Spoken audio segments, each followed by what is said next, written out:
साथियों नमस्कार। एक बार फिर से स्वागत मीमांसा क्लासेस के ऑनलाइन प्लेटफॉर्म पर। और आज जिस बिंदु पर हम बात करने वाले हैं वो है लोकतंत्रात्मक राजनीति और गठबंधन सरकारें। लोकतंत्रात्मक राजनीति की यदि हम बात करें तो इसके तहत किसी भी देश में लोकतंत्र की स्थापना और उसको बनाए रखने के लिए जो जो प्रक्रियाएं अपनाई जाती हैं वो सभी की सभी समाहित हैं। उसके अंतर्गत चुनाव भी आ गया, न्यायपालिका भी आ गई, विधायिका, कार्यपालिका, सभी के जो कार्य हैं वो इसके अंतर्गत समाहित हैं। और इसी का एक रूप है गठबंधन सरकारें। तो किस प्रकार से किसी देश में गठबंधन सरकारों की स्थापना होती है, ऐसी क्या दशाएं होती हैं कि गठबंधन सरकार की स्थापना करनी पड़ती है, और ये गठबंधन सरकारें वास्तव में होती क्या हैं, इन सभी बिंदुओं के बारे में हम आज के क्लास में चर्चा करने वाले हैं। तो सबसे पहले स्टार्ट करते हैं लोकतंत्र की स्थापना के साथ में। भारत में लोकतंत्र की स्थापना के संदर्भ में यदि हम बात करें तो भारत में लोकतंत्र की स्थापना के लिए जो रूपरेखा है वो संविधान सभा में ही लिख दी गई थी, क्योंकि हमारी संविधान सभा ने ये निर्धारित किया था कि भारत में लोकतंत्रात्मक रूप से सरकारों को स्थापित किया जाएगा, चाहे वो राज्य सरकार हो चाहे केंद्र के स्तर की सरकार हो। और इसी के संदर्भ में ये निर्णय किया गया और इस निर्णय को हमारे संविधान में समाहित करते हुए ये लिख दिया गया कि भारत में लोकतंत्रात्मक रूप से प्रत्यक्ष निर्वाचन के माध्यम से सार्वभौमिक वयस्क मताधिकार के द्वारा सरकारों का चयन किया जाएगा और इस प्रकार से लोकतंत्रात्मक शासन प्रणाली स्थापित कर दी जाएगी। लेकिन संविधान में लिख देने के बावजूद इतना आसान काम ये नहीं था। सबसे पहला जो प्रश्न यहाँ खड़ा होता है वो ये था कि ब्रिटेन के उपनिवेश रहे जो अन्य देश हैं उन्होंने लोकतंत्रात्मक शासन प्रणाली की जगह सैन्य शासन प्रणाली को जो है चुनना उचित समझा। उचित समझने के पीछे उन्होंने अपना ये तर्क दिया कि नवोदित जो राष्ट्र होते हैं, नई नई स्वतंत्रता जिन देशों को प्राप्त होती है उन देशों में संघर्ष की स्थिति होती है, तो उस संघर्ष की स्थिति को नियंत्रण में रखने के लिए प्रारंभ में सैन्य शासन प्रणाली ही अधिक उचित होगी। लेकिन भारत का जो विचार था इस मामले में बिल्कुल अलग था, बिल्कुल उलट था। आज़ादी की लड़ाई के समय से ही भारत लोकतंत्रात्मक मूल्यों में विश्वास करता था और उसी के तहत भारत में ये चुना गया कि लोकतंत्रात्मक शासन प्रणाली अपनाई जाएगी और उस लोकतंत्रात्मक शासन प्रणाली को अपनाने के लिए प्रत्यक्ष निर्वाचन कराए जाएंगे। लेकिन ये प्रत्यक्ष निर्वाचन और लोकतंत्र की स्थापना भारत में भी सरल नहीं थी। सरल क्यों नहीं थी? सबसे पहली बात तो उसमें थी कि भारत भी नवोदित राष्ट्र था। नवोदित राष्ट्र का तात्पर्य है स्वतंत्रता के पश्चात नवोदित। अभी अभी स्वतंत्रता भारत को प्राप्त हुई थी और जो मतभेद थे राज्यों के और देशी रियासतों के वो सबके सामने थे। संघर्ष की स्थिति बनी हुई थी और संशय ये था कि लोकतंत्रात्मक शासन प्रणाली के माध्यम से भारत में इन सब चीज़ों पर नियंत्रण रखना थोड़ा मुश्किल होगा। लेकिन मुश्किल के बावजूद भारत ने लोकतंत्रात्मक शासन को चुना और इस लोकतंत्र की स्थापना के लिए भारत के समक्ष कुछ चुनौतियां भी आई। आइए देखते हैं क्या क्या चुनौतियां थी भारत में लोकतंत्र की स्थापना के समक्ष। यदि हम चुनौतियों की बात करें तो सबसे पहली चुनौती थी हमारे देश का विशाल क्षेत्रफल और विविधता का होना। विशाल क्षेत्रफल के कारण पूरे देश में एक साथ निर्वाचन करवाना एक बहुत बड़ा कार्य था, एक दुष्कर कार्य था। और उस पर भी दूसरा फैक्टर ये था कि भारत में उस समय साक्षरता की जो दर थी वो केवल 15% थी। अर्थात ऐसे लोग जिनको पढ़ना लिखना भी नहीं आता उनको मतदान की प्रक्रिया से रूबरू कराना और मतदान में भाग लेने के लिए प्रेरित करना एक चुनौतीपूर्ण कार्य था। उसके बाद भारत का जो पूरा विशाल क्षेत्र था उस पूरे विशाल क्षेत्रफल में चुनाव करवाने के लिए उसे छोटे छोटे चुनाव क्षेत्रों में, लोकसभा क्षेत्र और विधानसभा क्षेत्रों में बांटना था। ये भी एक समय लेने वाला कार्य था। साथ ही साथ इस कार्य को करने के लिए भारी मात्रा में मानव संसाधनों की और उनको ट्रेनिंग देने की आवश्यकता भी थी। परंतु इन सभी के मद्देनज़र भी भारत में संविधान के अनुसार, संविधान की भावना के अनुसार 1950 जनवरी 1950 में क्या कर लिया गया, इसकी स्थापना कर ली गई, निर्वाचन आयोग की स्थापना कर दी गई। निर्वाचन आयोग की स्थापना भारत में चुनाव, पहले आम चुनाव करवाने के उद्देश्य से की गई। लेकिन निर्वाचन आयोग की स्थापना के समय जैसा कि सोचा गया था कि जनवरी 1950 में तो स्थापना की गई है और ये सोचा गया था कि अप्रैल 1950 तक कहीं जाते जाते चुनाव भारत में, प्रथम आम चुनाव जो है वो भारत में प्रारंभ हो जाएंगे। लेकिन चूंकि इतनी सारी चुनौतियां भारत के समक्ष खड़ी थी, सारा का सारा ये जो कार्य था ये समय लगने वाला था, इसलिए 1950 के शुरुआती 3-4 महीनों में भारत में चुनाव कराना संभव नहीं हुआ। उसके पीछे यदि हम कारणों की बात करें तो हम देखेंगे कि जो चुनाव कार्य है उसके लिए क्या करना था, हमने देखा है उसके लिए क्या करना था, उसके लिए बांटना था किसमें, विशाल क्षेत्रफल को चुनाव क्षेत्रों में बांटना था। अब पूरे विशाल क्षेत्र को चुनाव क्षेत्र में बांटने के लिए क्या करना था, कर्मचारी चाहिए थे, साथ ही साथ निर्वाचक नामावली भी तैयार करनी थी। तो निर्वाचक नामावली जब तैयार की गई, निर्वाचक नामावली में मतदाताओं के नाम होते हैं, तो किसी भी देश में मतदान के लिए निर्वाचक नामावली तैयार करना आवश्यक होता है। निर्वाचक नामावली का जो है निर्माण करना प्रारंभ किया, और जब निर्वाचक नामावली तैयार की गई तो उसमें चुनाव आयोग ने कुछ विशेष चीजें देखी। क्या विशेष चीजें देखी? सबसे पहला तो उन्होंने देखा कुछ महिलाओं के जो नाम हैं वो महिलाओं के नाम के डाटा उपलब्ध नहीं थे, नाम के डेटा जो है वो उपलब्ध नहीं थे। डेटा उपलब्ध नहीं थे, इसका तात्पर्य क्या हुआ कि उन महिलाओं का नाम उनके नाम की अपेक्षा क्या रख दिया गया, जैसे मोहन की पत्नी का नाम मालूम नहीं था तो निर्वाचक नामावली में एंट्री क्या करती गई, मोहन की पत्नी, ठीक है। इसी प्रकार क्या है, सोहन की बेटी, इस प्रकार से महिलाओं के नाम की एंट्री की गई। तो इस प्रकार की एंट्री को चुनाव आयोग ने अस्वीकृत कर दिया। चुनाव आयोग ने या इलेक्शन कमीशन ने क्या कर दिया, अस्वीकृत कर दिया। अब इलेक्शन कमीशन ने अस्वीकृत कर दिया तो शुरू में जो ये मान के चला गया था कि 2 से 3 महीनों में 1950 के शुरुआती 2-3 महीने में जो चुनाव है वो संपन्न हो जाएंगे, वो नहीं हो पाए क्योंकि निर्वाचक नामावली ही तैयार नहीं हो पाई थी। 40 लाख लगभग ऐसी एंट्रियां थी जिनमें इस प्रकार से किसी महिला का नाम दिया गया। इस स्थिति को बदल दिया गया। चुनाव आयोग ने ये निर्वाचक नामावली स्वीकार नहीं की और कहा कि दोबारा से निर्वाचक नामावली जो है उसको तैयार किया जाए। अब ये निर्वाचक नामावली और चुनाव क्षेत्रों का जो सीमांकन है उसको करते करते महीना आ जाता है अक्टूबर 1951, अक्टूबर 1951। और अक्टूबर 1951 वो महीना था जब भारत में पहले आम चुनाव प्रारंभ होते हैं, प्रथम आम चुनाव प्रारंभ होते हैं, प्रथम आम चुनाव जो हैं वो प्रारंभ हो जाते हैं अक्टूबर 1951 में। परंतु जैसा कि आपने किताबों में पढ़ा है, सुना है कि भारत के प्रथम आम चुनाव 1952 में होना माना गया है। उसका कारण क्या था कि ये जो अक्टूबर 1951 में चुनाव स्टार्ट हुए हैं ये फरवरी 1952 तक चलते हैं, और ज़्यादातर चरण जो चुनावों के होते हैं वो 1952 के जनवरी और फरवरी में होते हैं। इस प्रकार जनवरी और फरवरी में चरण होने के कारण इस चुनाव को, प्रथम आम चुनाव को 1952 के चुनाव के नाम से जाना जाता है। तो इस प्रकार से भारत में प्रथम बार लोकतंत्र की स्थापना के लिए चुनाव करवाए जाते हैं। लगभग 3 लाख जो हैं कर्मचारी, 3 लाख कर्मचारी इस प्रक्रिया में भाग लेते हैं, और 3 लाख कर्मचारी इस प्रक्रिया में भाग लेकर 489 जो हैं वो लोकसभा सीटों का और लगभग 3200 विधानसभा सीटों का क्या करवाते हैं, चुनाव कराते हैं। चुनाव संपन्न हो जाते हैं, लेकिन ये जो चुनाव होते हैं उनको संपन्न होने से पूर्व जो पश्चिम का मीडिया था वो भारत में इन सभी प्रक्रिया को क्या देख रहा था, संदेह की दृष्टि से देख रहा था। संदेह की दृष्टि थी किसकी, पश्चिम मीडिया की। और पश्चिम का जो एक अखबार था जिसे इंडियन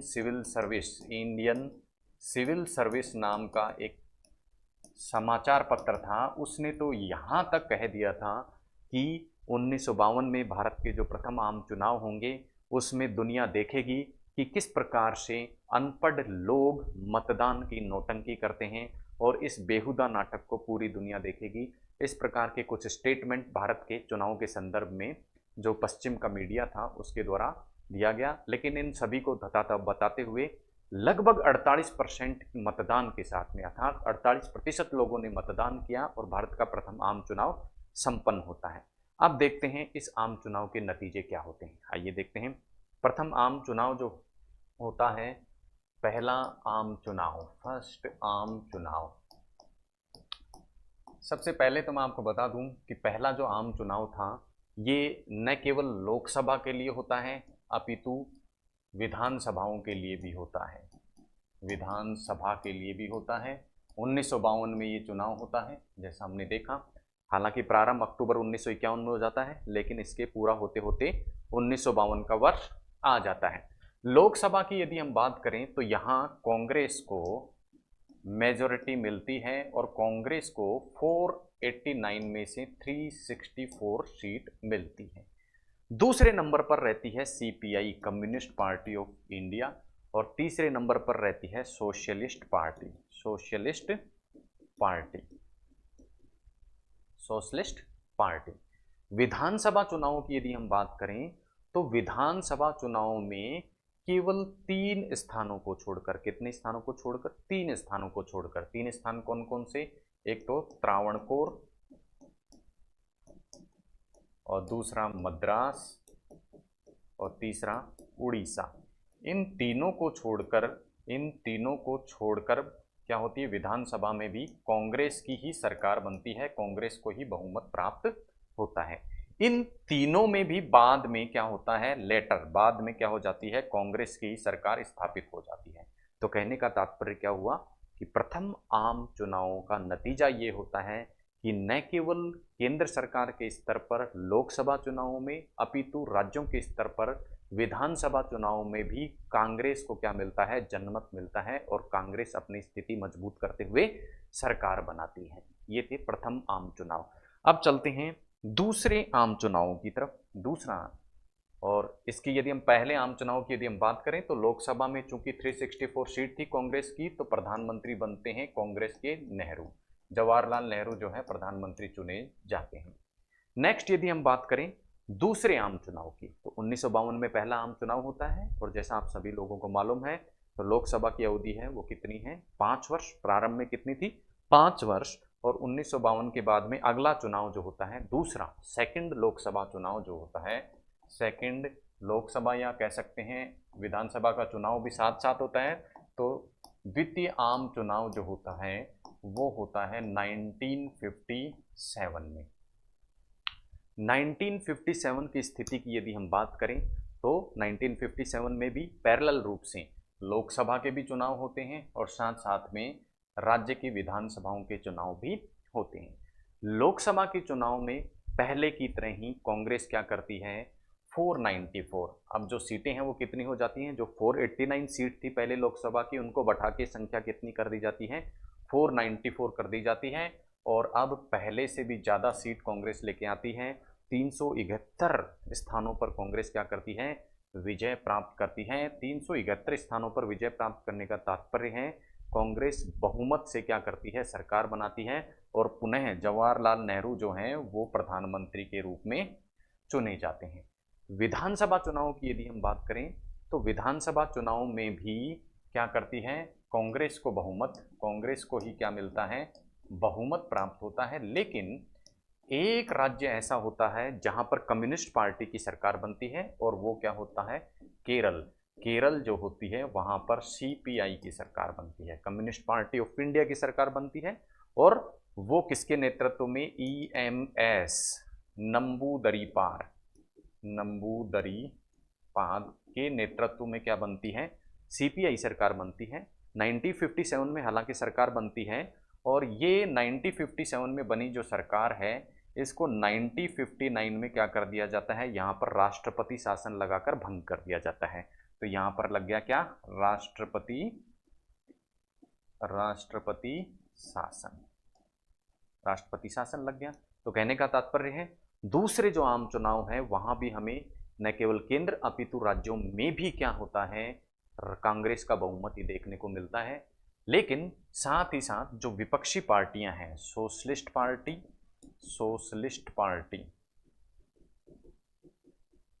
उसके अलावा स्वतंत्र पार्टी, उसके अलावा सीपीआई और जनसंघ, इन सभी पार्टियों को भी क्या मिलता है? कुछ सीटें प्राप्त होती हैं।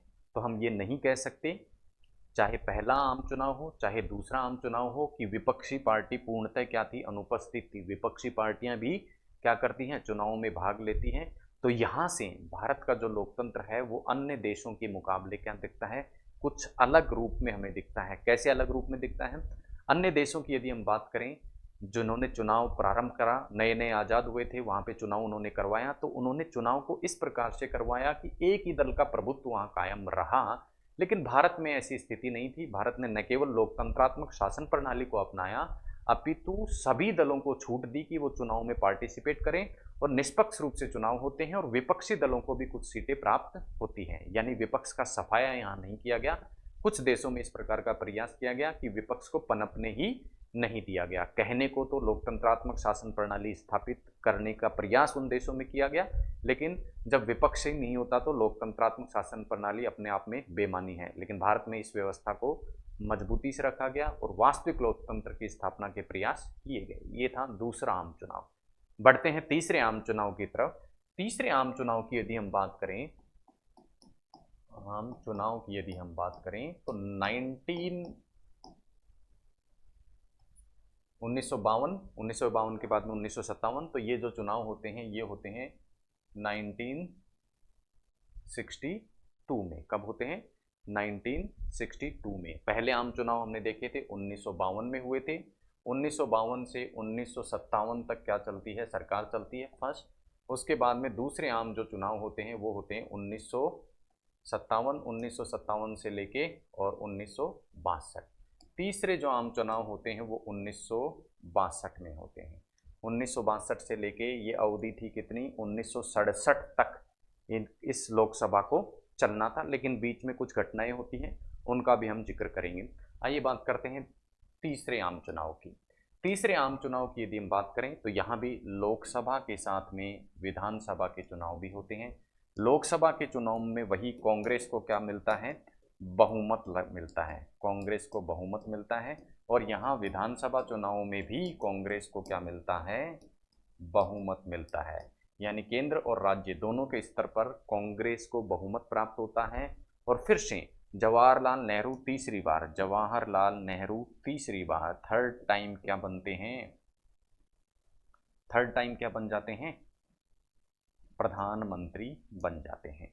1962 के बाद की जो स्थितियां हैं उनको हम आगे चर्चा करेंगे, लेकिन उससे पहले मैं आपको बताना चाहूँगा कि किस प्रकार से पहले से तीसरे चुनाव में भारतीय लोकतंत्र की कुछ विशेषताएं हमें देखने को मिली। तो आइए बात करते हैं पहले से तीसरे चुनाव में। पहले से फर्स्ट टू थर्ड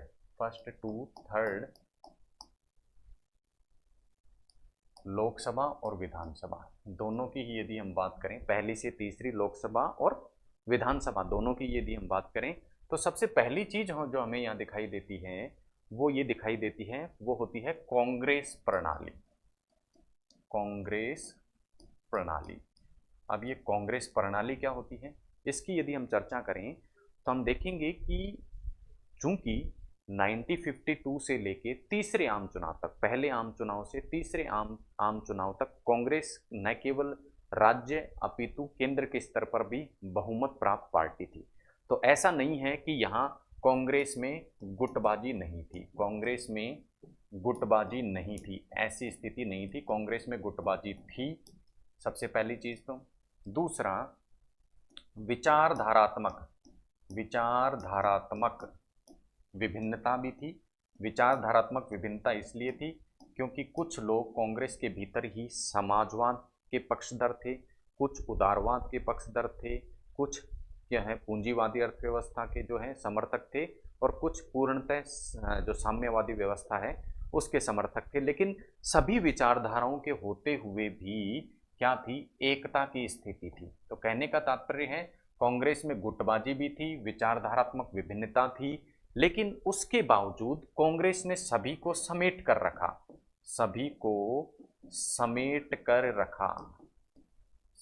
रखा। इसका तात्पर्य क्या हुआ कि कोई भी व्यक्ति पार्टी छोड़कर नहीं गया।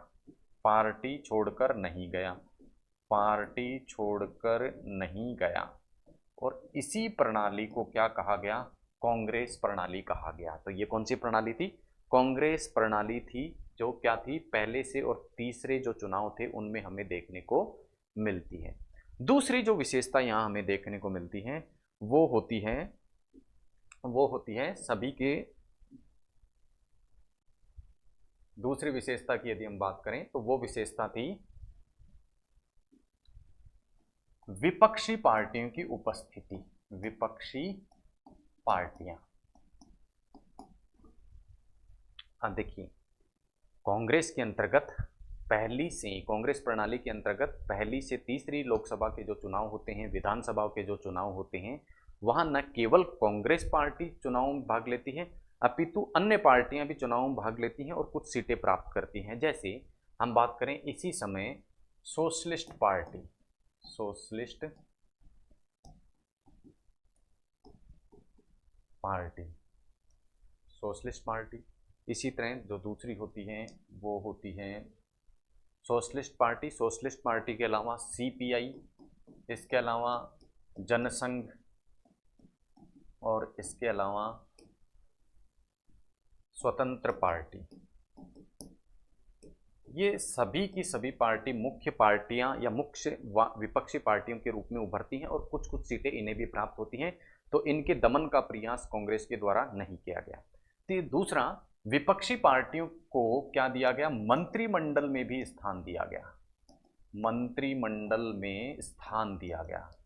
और यदि हम बात करें मंत्रिमंडल में स्थान की, तो श्यामा प्रसाद मुखर्जी, श्यामा प्रसाद मुखर्जी, श्यामा प्रसाद मुखर्जी और इसके अलावा B R Ambedkar, B R Ambedkar ऐसे व्यक्ति थे जिनके विचार कांग्रेस से मेल नहीं खाते थे। श्यामा प्रसाद मुखर्जी तो क्या थे, जनसंघ के संस्थापक थे, विपक्षी पार्टी के संस्थापक थे।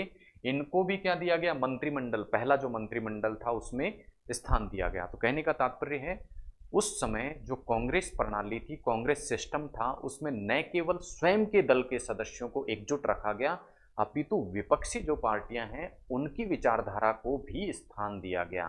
तो इसी पूरी प्रणाली को क्या कहा गया था, कांग्रेस प्रणाली कहा गया था। और ये कांग्रेस प्रणाली ही ऐसी जड़ थी, ऐसा मूल था जिसने कांग्रेस को इतनी लोकप्रियता भारत में दी और पहले से लेकर तीसरे आम चुनावों में बहुमत न केवल प्रांतों के स्तर पर अपितु केंद्र के स्थान पर भी प्रदान किया। ये थी कांग्रेस प्रणाली। अब हमने यहाँ चार पार्टियों की बात करी है, सोशलिस्ट, सीपीआई, जनसंघ और स्वतंत्र पार्टी।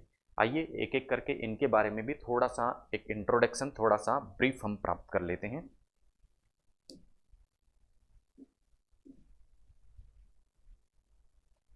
चार पार्टियों की हम बात कर रहे हैं। सबसे पहले बात करें हम सोशलिस्ट पार्टी की। सोशलिस्ट पार्टी की यदि हम बात करें तो सोशलिस्ट पार्टी की जो स्थापना की जाती है वो आचार्य नरेंद्र देव द्वारा की जाती है। आचार्य नरेंद्र देव, आचार्य नरेंद्र देव जो कि इस पार्टी को स्थापित करते हैं, वो आचार्य नरेंद्र देव कांग्रेस के अंतर्गत ही इसकी स्थापना करते हैं। हाँ, तो इसका तात्पर्य क्या हुआ, शुरुआत में जो समाजवादी धड़ा था कांग्रेस का, वो इस सोशलिस्ट पार्टी के तहत कार्य करता था, ठीक है। लेकिन सोशलिस्ट पार्टी कुछ मुद्दों पर कांग्रेस से अलग विचारधारा रखती थी। किस प्रकार की अलग विचारधारा रखती थी, स्पष्ट था कि ये समाजवाद को अधिक महत्व देते थे। लेकिन 1948 में कांग्रेस ने क्या कह दिया कि दोहरी सदस्यता कोई भी नहीं रखेगा, दोहरी सदस्यता, दोहरी विचारधारा नहीं रखेगा। यानी जो व्यक्ति कांग्रेस का सदस्य बना रहना चाहता है उसे केवल कांग्रेस की विचारधारा में विश्वास करना पड़ेगा। तो यहाँ से आचार्य नरेंद्र देव द्वारा स्थापित सोशलिस्ट पार्टी है वो कांग्रेस से क्या हो जाती है, अलग हो जाती है। कांग्रेस से क्या हो जाती है, अलग हो जाती है। उसके बाद आता है 1955 का वर्ष, और 1955 के वर्ष में कांग्रेस क्या कर देती है, समाजवाद को अपना लक्ष्य घोषित कर देती है। अब समाजवाद जिसके नाम पर आचार्य नरेंद्र देव ने सोशलिस्ट पार्टी की स्थापना की थी, वो तो लक्ष्य घोषित कौन कर देती है, कांग्रेस ही अपना कर देती है। तो अब ये सोशलिस्ट पार्टी है, ये कुछ भागों में बट जाती है और सोशलिस्ट पार्टी से कुछ नई पार्टियां बनती हैं। सोशलिस्ट पार्टी से कुछ नई पार्टियां बनती हैं और इनमें से जो प्रमुख थी वो थी प्रजा सोशलिस्ट पार्टी, प्रजा सोशलिस्ट पार्टी। इसके अलावा किसान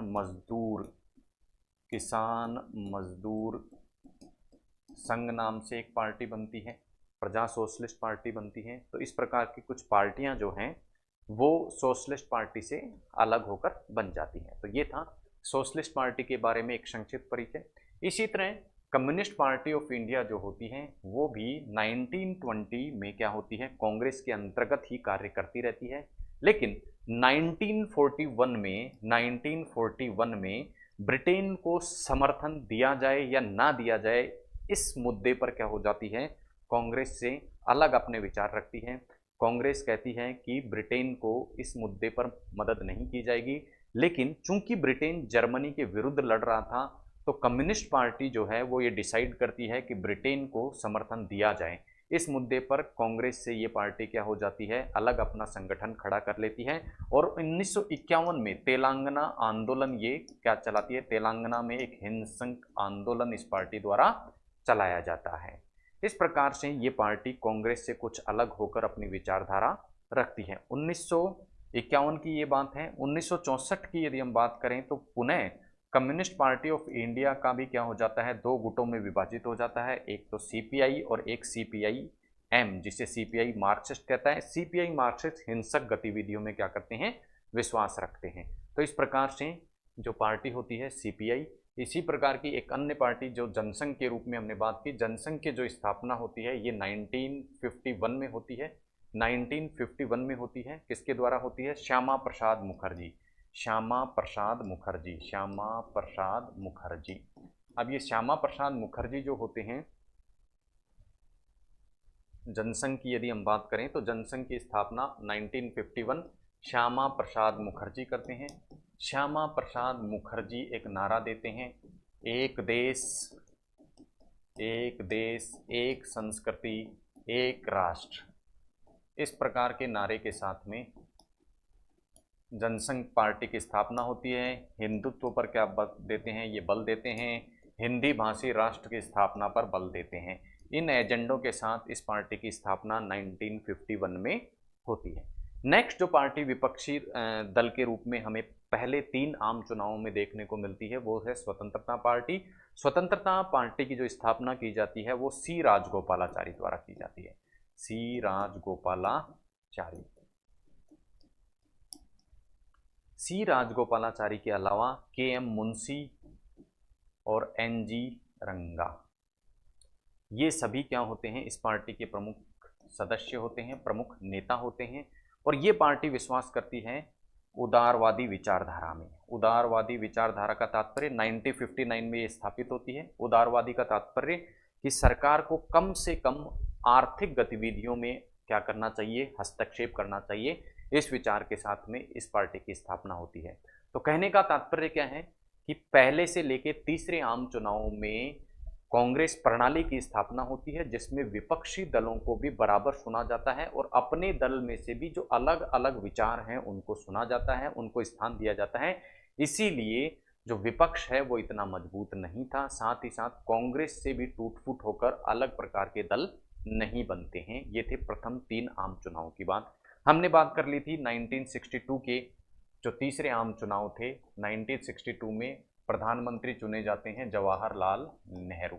लेकिन 1964 का जो वर्ष होता है उसमें जवाहरलाल नेहरू की क्या हो जाती है, मृत्यु हो जाती है। जवाहरलाल नेहरू की मृत्यु होते ही क्या किया जाता है, गुलजारी लाल नंदा, गुलजारी लाल नंदा जो होते हैं उन गुलजारी लाल नंदा को क्या बनाया जाता है, कार्यवाहक प्रधानमंत्री बना दिया जाता है, कार्यवाहक प्रधानमंत्री बना दिया जाता है। और चर्चा प्रारंभ होती है कि अब किसको भारत का प्रधानमंत्री बनाया जाए। विचार विमर्श होता है और विचार विमर्श होने के बाद में के कामराज जो कि उस समय क्या होते हैं, कांग्रेस अध्यक्ष होते हैं, कांग्रेस के क्या होते हैं, अध्यक्ष होते हैं। वो ये डिसाइड करते हैं कि LBS लाल बहादुर शास्त्री को भारत का प्रधानमंत्री बना दिया जाए।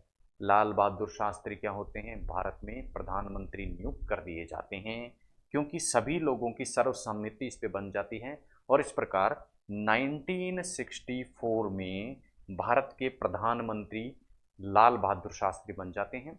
इसी बीच आता है वर्ष 1965 का। कौन सा वर्ष, 1965 का। 1965 का जो वर्ष है उसमें एक विशेष घटना घटती है। कौन सी घटना घटती है, आप सभी को मालूम होगा। 1965 में पाकिस्तान से युद्ध छिड़ जाता है। पाकिस्तान से युद्ध, और उस समय प्रधानमंत्री होते हैं कौन? लाल बहादुर शास्त्री। लाल बहादुर शास्त्री युद्ध विराम पर बात करने के लिए 1966 में चले जाते हैं। कहाँ पे? ताशकंद में, जो कि वर्तमान में उज्बेकिस्तान की राजधानी है।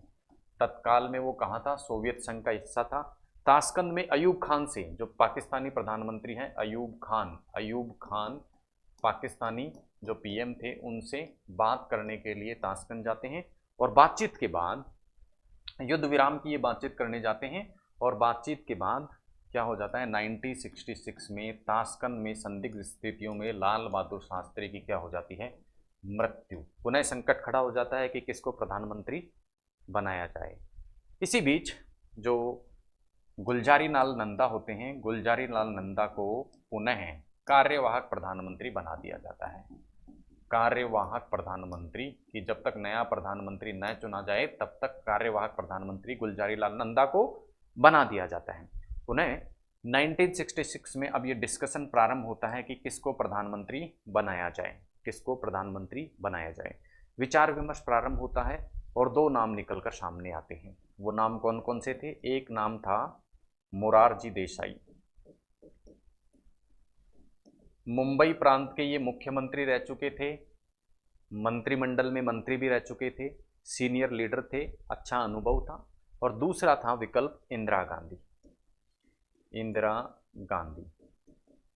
बातचीत चालू हुई। के कामराज उस वक्त भी क्या थे? अध्यक्ष थे, के कामराज। बातचीत प्रारंभ हुई, लेकिन लाल बहादुर शास्त्री की तरह इंदिरा गांधी पर अब सर्वसम्मति नहीं बन पाई।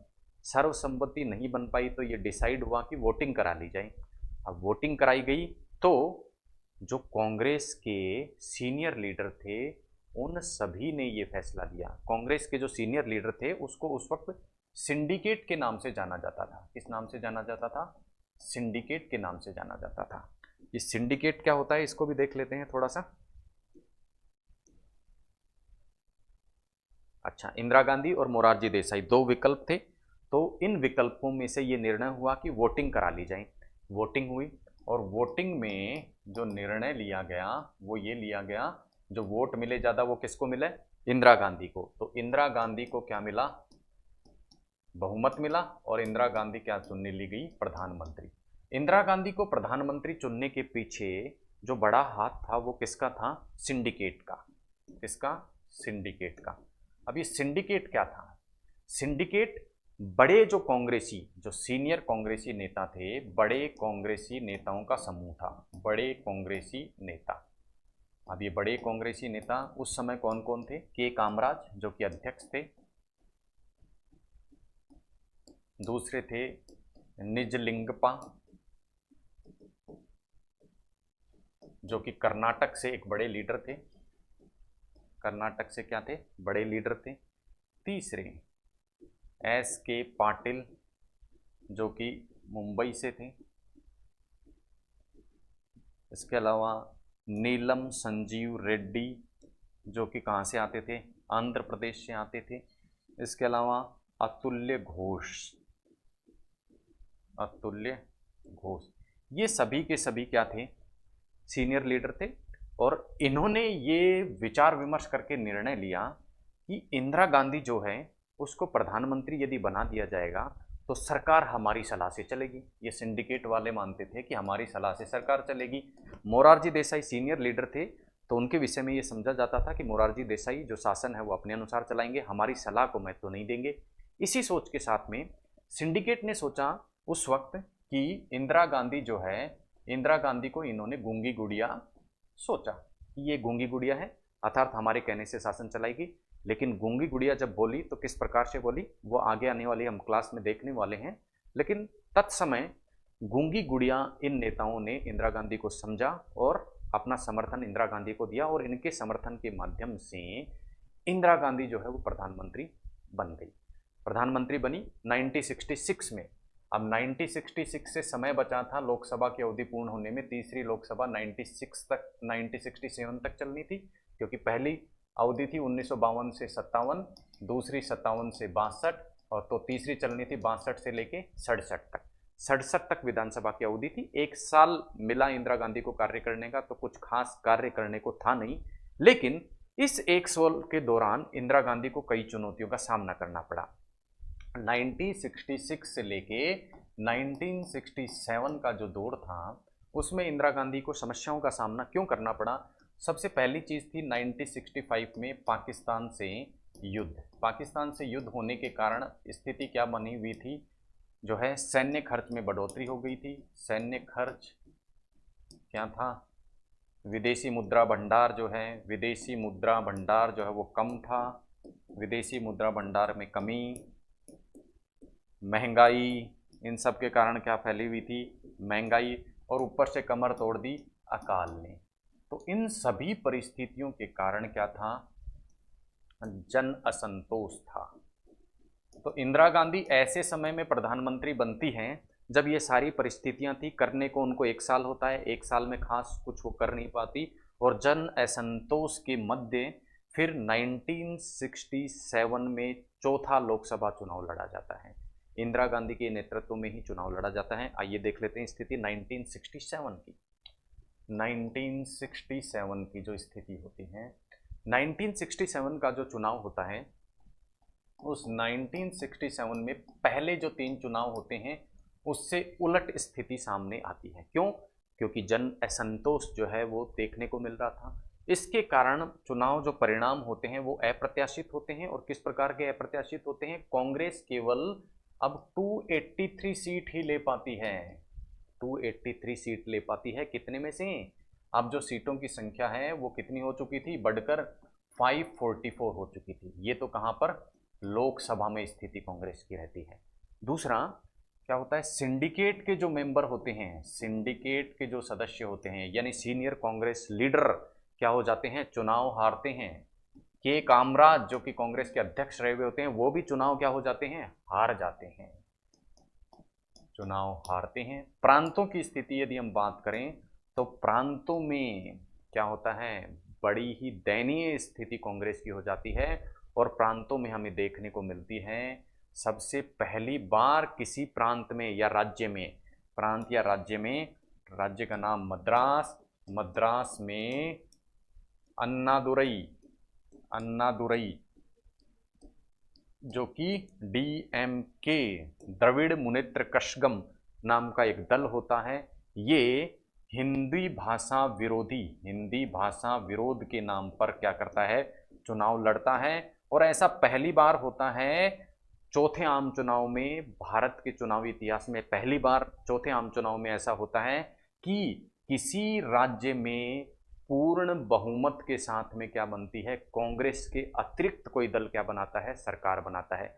और न केवल मद्रास में, अपितु इसके अतिरिक्त 8 अन्य राज्यों में भी गैर कांग्रेसी सरकार बनती है। उन 8 राज्यों के नाम यदि हम देखें तो सिंडिकेट मैंने आपको बता ही दिया। 8 राज्यों के यदि हम नाम देखें, 8 नहीं 9 राज्य, 8 राज्य में पहले और 1 राज्य में दल बदल के कारण 7 राज्यों में, 7 राज्य में गैर कांग्रेस दल की सरकार, दल की सरकार, प्लस 2 राज्यों में दल बदल द्वारा, दल बदल द्वारा, दल बदल द्वारा गैर कांग्रेसी सरकार, गैर कांग्रेसी सरकार जो है उसकी स्थापना हो जाती है।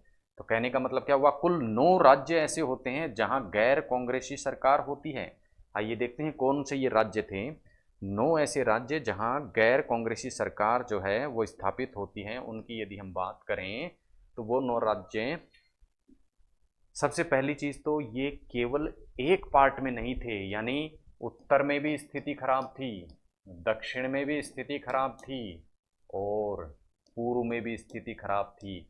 पूर्व में तो उड़ीसा और बंगाल कांग्रेस के हाथ से जा चुका था, यहाँ पर गैर कांग्रेसी दल की सरकार स्थापित होती है।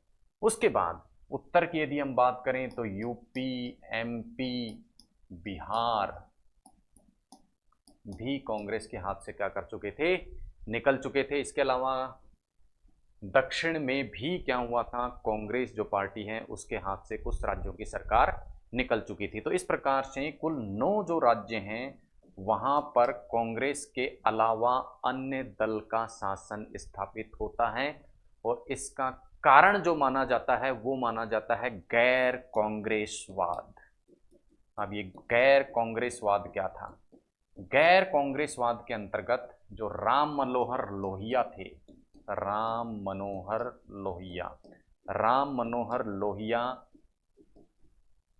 क्या करते हैं? समाजवाद के नाम पर, या यूं कहें कि कांग्रेस को लोकतंत्र का विरोधी घोषित करते हुए कि कांग्रेस सच्चे लोकतंत्र को स्थापित नहीं कर रही, गरीबों के पक्ष में नहीं है, इन सभी मुद्दों को उठाते हुए क्या करते हैं? राज्यों में गैर कांग्रेसी नाम से एक संयुक्त विधायक दल बनाते हैं, संयुक्त विधायक दल बनाते हैं। और ये संयुक्त विधायक दल जो हैं वो कांग्रेस के खिलाफ चुनाव लड़ते हैं 1967 में। अब तो हम कह सकते हैं कि पहली बार जो गठबंधन सरकारें स्थापित होती हैं वो कहाँ होती हैं? राज्यों में होती हैं। तो 1967 ऐसा पहले चुनाव थे, 1967 ऐसे पहले चुनाव थे, ये चौथे आम चुनाव थे, फोर्थ लोकसभा चुनाव थे, जब क्या होता है? राज्यों में गठबंधन सरकार स्थापित होती है। राज्यों में गठबंधन सरकार जो स्थापित है वो होती है। कारण क्या था उसका? कारण मैंने आपको बता दिया, गैर कांग्रेसवाद इसका क्या था? कारण था। गैर कांग्रेसवाद क्या था ये भी मैंने आपको बताया। संयुक्त विधायक दल की सरकार बनाती है, यानी बहुत सारे जो दल हैं वो मिलकर कांग्रेस के विरुद्ध लड़ते हैं, और बहुत सारे दल जब विरुद्ध कांग्रेस के लड़ते हैं तो उसे संयुक्त विधायक दल कहा जाता है। और इस दल की एक विशेषता ये थी कि यहाँ परस्पर विरोधी विचारधारा वाले दल भी एक जगह एकत्रित हो जाते हैं। जैसे जनसंघ, बिहार की यदि हम बात करें तो बिहार में 1967 का जो चुनाव था उसमें जनसंघ, साथ ही साथ प्रजा सोशलिस्ट पार्टी, प्रजा सोशलिस्ट पार्टी और सोशलिस्ट पार्टी, और साथ ही साथ वाम दल सीपीआई, वाम दल सीपीआई, इन सभी की विचारधाराएं बिल्कुल उलट अलग अलग थी, लेकिन ये भी एक मंच पे एकत्रित हो जाते हैं कांग्रेस को हराने के लिए। और इसी व्यवस्था को क्या कहा? संयुक्त विधायक दल। तो इस संयुक्त विधायक दल की 9 राज्यों में क्या बनती है? सरकार बनती है। मैंने आपको बताया 9 राज्यों में सरकार बनती है। और ये 9 राज्य जो होते हैं वो इस प्रकार से फैले होते हैं कि उस समय एक कहावत कही जाती है, यदि आप दिल्ली से बैठोगे और हावड़ा यदि आपको जाना है तो वो ट्रेन जहां जहां से गुजरेगी वहां एक भी स्टेट में क्या है? कांग्रेस की सरकार नहीं होगी। तो जो जानकार थे उन्होंने इसको राजनीतिक भूकंप की संज्ञा दी, क्योंकि ऐसा पहली बार हुआ था कि राज्यों में, ऐसे बड़े बड़े राज्यों में कांग्रेस की सरकार नहीं थी, और वो भी एक नहीं, दो नहीं, कुल 9 जो राज्य थे वहां पर कांग्रेस की सरकार नहीं थी। जैसा मैंने आपको बताया 7 राज्यों में तो कांग्रेस की सरकार प्रारंभ में ही नहीं बनी, 2 राज्यों में कांग्रेस की सरकार दल बदल के कारण क्या हो गई? नहीं बनी थी। उसका एक उदाहरण है हरियाणा। हरियाणा में गयाराम नाम का जो एक विधायक था, गयाराम नाम का एक जो विधायक था, उसने 1967 में दल बदलने का एक रिकॉर्ड कायम किया। क्या रिकॉर्ड कायम किया? कि गयाराम प्रारंभ में क्या था? कांग्रेस का सदस्य था। तो गयाराम पहले कांग्रेस से किस में गया? संयुक्त विधायक दल की सरकार में चला गया। संयुक्त विधायक दल को इसने ज्वाइन कर लिया और कांग्रेस की जगह संयुक्त विधायक दल की सरकार हरियाणा में स्थापित होती है। संयुक्त विधायक दल से पुनः ये कांग्रेस में आता है और पुनः उसके 9 घंटे बाद ही संयुक्त विधायक दल में चला जाता है। तो इस प्रकार से आयाराम गयाराम की राजनीति का दौर भी 1967 में हमें देखने को मिलता है। ये थे कौन से चुनाव? चौथे लोकसभा चुनाव 1967 के। हालांकि केंद्र के स्तर पर हमने देखा, लोकसभा चुनाव में हमने देखा कि इंदिरा गांधी 283 सीट जो है वो प्राप्त करने में क्या हो जाती हैं? कामयाब हो जाती हैं। और सरकार जो बनती है वो किसकी बन जाती है? इंदिरा गांधी की सरकार जो है वो बन जाती है। अब 1967 से आगे की यदि हम बात करें, 1967 से आगे की यदि हम बात करें तो बहुत सारे घटनाक्रम घटते हैं। क्या क्या घटनाक्रम घटते हैं उनको हम देखते हैं। 1967 में मैंने आपको बताया कि सिंडिकेट के जो सीनियर सदस्य हैं वो चुनाव हार जाते हैं।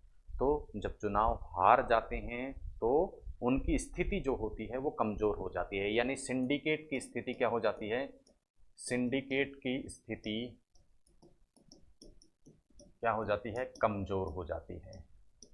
सिंडिकेट की स्थिति कमज़ोर हो जाती है और इंदिरा गांधी अब सिंडिकेट के जो सलाह है उसको दरकिनार करने लगती है, सिंडिकेट की सलाह से नहीं चलती और उनमें से कुछ सदस्यों को वो बिल्कुल किनारे करती हैं। उनमें से निजलिंगपा जो थे, निजलिंगपा उस समय क्या थे, कांग्रेस अध्यक्ष थे, कांग्रेस के क्या थे, अध्यक्ष थे। इनको भी इंदिरा गांधी क्या करती है, दरकिनार करती है। कैसे करती है, 1969 के जो चुनाव होते हैं राष्ट्रपति के, 1969 में राष्ट्रपति चुनाव होते हैं और यहाँ स्पष्ट रूप से सिंडिकेट और इंदिरा गांधी के मध्य जो मतभेद हैं वो उभर कर सामने आते हैं। 1969 में राष्ट्रपति जो चुनाव होते हैं उनका कारण होता है जाकिर हुसैन जो होते हैं उनकी असामयिक मृत्यु हो जाती है, उसके बाद राष्ट्रपति का चुनाव होना होता है। तो यहाँ कांग्रेस अपने आधिकारिक उम्मीदवार के रूप में घोषित करती है सिंडिकेट के एक मेंबर नीलम संजीव रेड्डी को, नीलम संजीव रेड्डी को। दूसरा, जो इंदिरा गांधी होती हैं वो खुले तौर पर अपना समर्थन किसको देती हैं, नीलम संजीव रेड्डी की जगह वीवी गिरी को क्या करती है, समर्थन देती है। किसको समर्थन देती है, वीवी गिरी को समर्थन देती है। अब वीवी गिरी को समर्थन जब दिया जाता है तो इंदिरा गांधी इसके लिए सभी जो एमपीज होते हैं, सभी सांसद होते हैं, उनको मन की बात सुनने का क्या देती है, नारा देती है और अंत में वीवी गिरी क्या हो जाते हैं, विजयी हो जाते हैं और जो फूट है वो बिल्कुल स्पष्ट रूप से निकल कर आती है। अब कांग्रेस पार्टी दो धड़ों में बढ़ जाती है, एक धड़ा होता है कांग्रेस ओ, एक धड़ा होता है कांग्रेस ओ और एक धड़ा होता है कांग्रेस आर। कांग्रेस आर इंदिरा गांधी के नेतृत्व में होती है, जबकि कांग्रेस ओ में जो पुराने सीनियर कांग्रेसी लीडर सिंडिकेट के सदस्य होते हैं वो होते हैं और साथ ही साथ मोरारजी देसाई भी इसका एक हिस्सा होते हैं। अब मोरारजी देसाई जो होते हैं उनकी इंदिरा गांधी के साथ में जो टसन होती है वो पुरानी होती है। पुरानी कैसे होती है, जब हमने देखा था लाल बहादुर शास्त्री की मृत्यु जब हो जाती है और प्रधानमंत्री चुनने की बारी आती है तो दो प्रतिद्वंदी वहाँ पे होते हैं, मोरारजी देसाई और इंदिरा गांधी। इंदिरा गांधी मुकाबले में मोरारजी देसाई को हरा देती है, लेकिन फिर भी सीनियर लीडर होने के कारण क्या था, दबाव था और इंदिरा गांधी 1967 में जब सरकार बनाती है तो इन्हें उप प्रधानमंत्री के रूप में रखती है। उप प्रधानमंत्री के साथ ही साथ ये वित्त मंत्री के रूप में भी इंदिरा गांधी के मंत्रिमंडल में क्या रहते हैं, कार्यरत रहते हैं। अब ये दो महत्वपूर्ण पोस्ट इनके पास में होती है।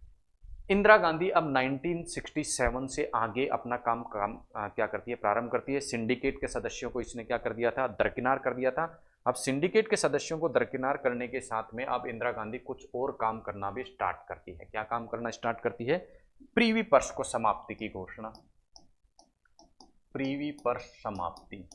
क्यों ये सब कार्य क्यों करती है, क्योंकि इंदिरा गांधी ने 1967 का जो माहौल देखा था उसमें ये देखा था कि जनता जो है वो महंगाई और जो बढ़ी हुई महंगाई है, आर्थिक जो संकट है उससे परेशान है। तो इंदिरा गांधी की निगाह में राष्ट्रीयकरण के द्वारा इन सबको दूर किया जा सकता था, तो इसके लिए प्रीवी पर्स की समाप्ति के लिए बिल लेके आती है इंदिरा गांधी।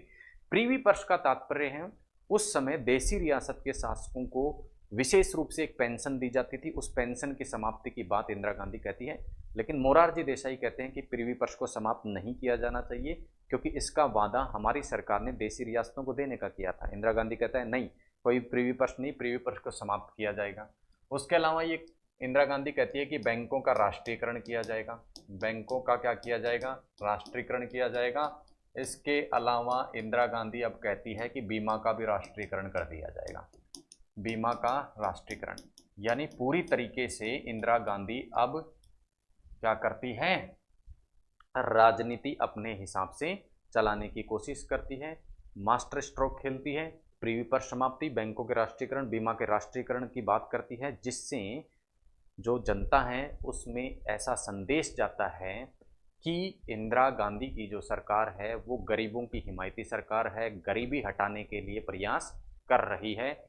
लेकिन इन सब का विरोध जो है मोरारजी देसाई करते हैं। मोरारजी देसाई जो कि विरोधी थे इंदिरा गांधी के प्रारंभ से ही, ये इन सब चीज़ों का विरोध करते हैं। तो इस प्रकार से इंदिरा गांधी को विरोध न केवल सिंडिकेट का अपितु मोरारजी देसाई का भी झेलना पड़ता है। लेकिन उसके बावजूद इंदिरा गांधी अपनी राह पर आगे बढ़ती हैं और इन सभी के लिए प्रयास जो है जारी रखती हैं। इन सभी कार्यों को करते हुए वर्ष आ जाता है 1970 का। अब 1970 में इंदिरा गांधी को लगता है, देखिए 1967 में जो है चुनाव हुए थे और ये चुनाव जो हैं अब नेक्स्ट कब होने थे, 1972 में चुनाव होने थे। लेकिन 1972 में चुनाव कराने की जगह इंदिरा गांधी को लगता है माहौल इन चीज़ों के कारण कांग्रेस के पक्ष में हो रहा है। अभी मैंने बात की थी जैसा वीवी गिरी के समय पर कांग्रेस ओ और कांग्रेस आर अलग अलग हिस्सों में बट गई थी। अब कांग्रेस आर में जो नेतृत्व था वो किसका था, इंदिरा गांधी का था। तो इंदिरा गांधी अब कांग्रेस आर के बैनर के तले क्या करती है, चुनाव लड़ती है और चुनावों की घोषणा इंदिरा गांधी बड़ा साहसिक निर्णय लेते हुए 1970 में ही लोकसभा को क्या कर देती है, विघटित कर देती है। लोकसभा दिसंबर 1970 में विघटित कर दी जाती है इंदिरा गांधी के द्वारा और ये फैसला किया जाता है कि 1971 में पुनः चुनाव कराए जाएंगे। 1971 में पुनः क्या कराए जाते हैं, चुनाव कराए जाते हैं 1971 के।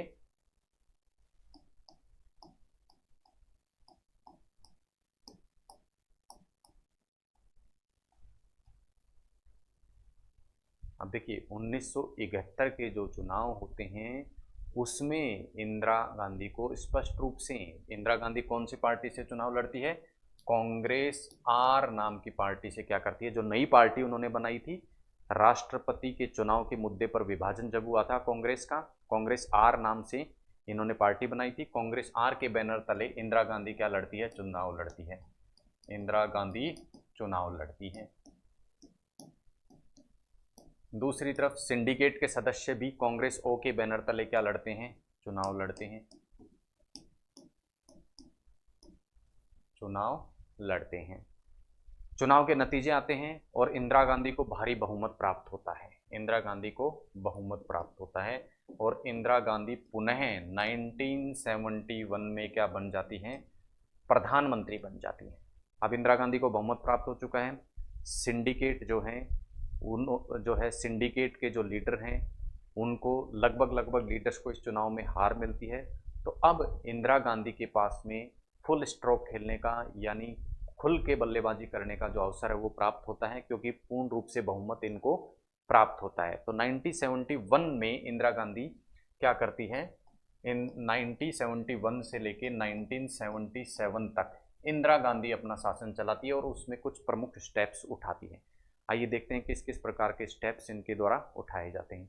सबसे पहली चीज़ जो ये करते हैं, ये बैंकों का राष्ट्रीयकरण, जैसे मैंने आपको बताया बैंकों का राष्ट्रीयकरण और प्रीवी काउंसिल का क्या कर देती हैं, जो इन्होंने मुहिम छेड़ी थी प्रीवी काउंसिल को भी क्या कर देती हैं,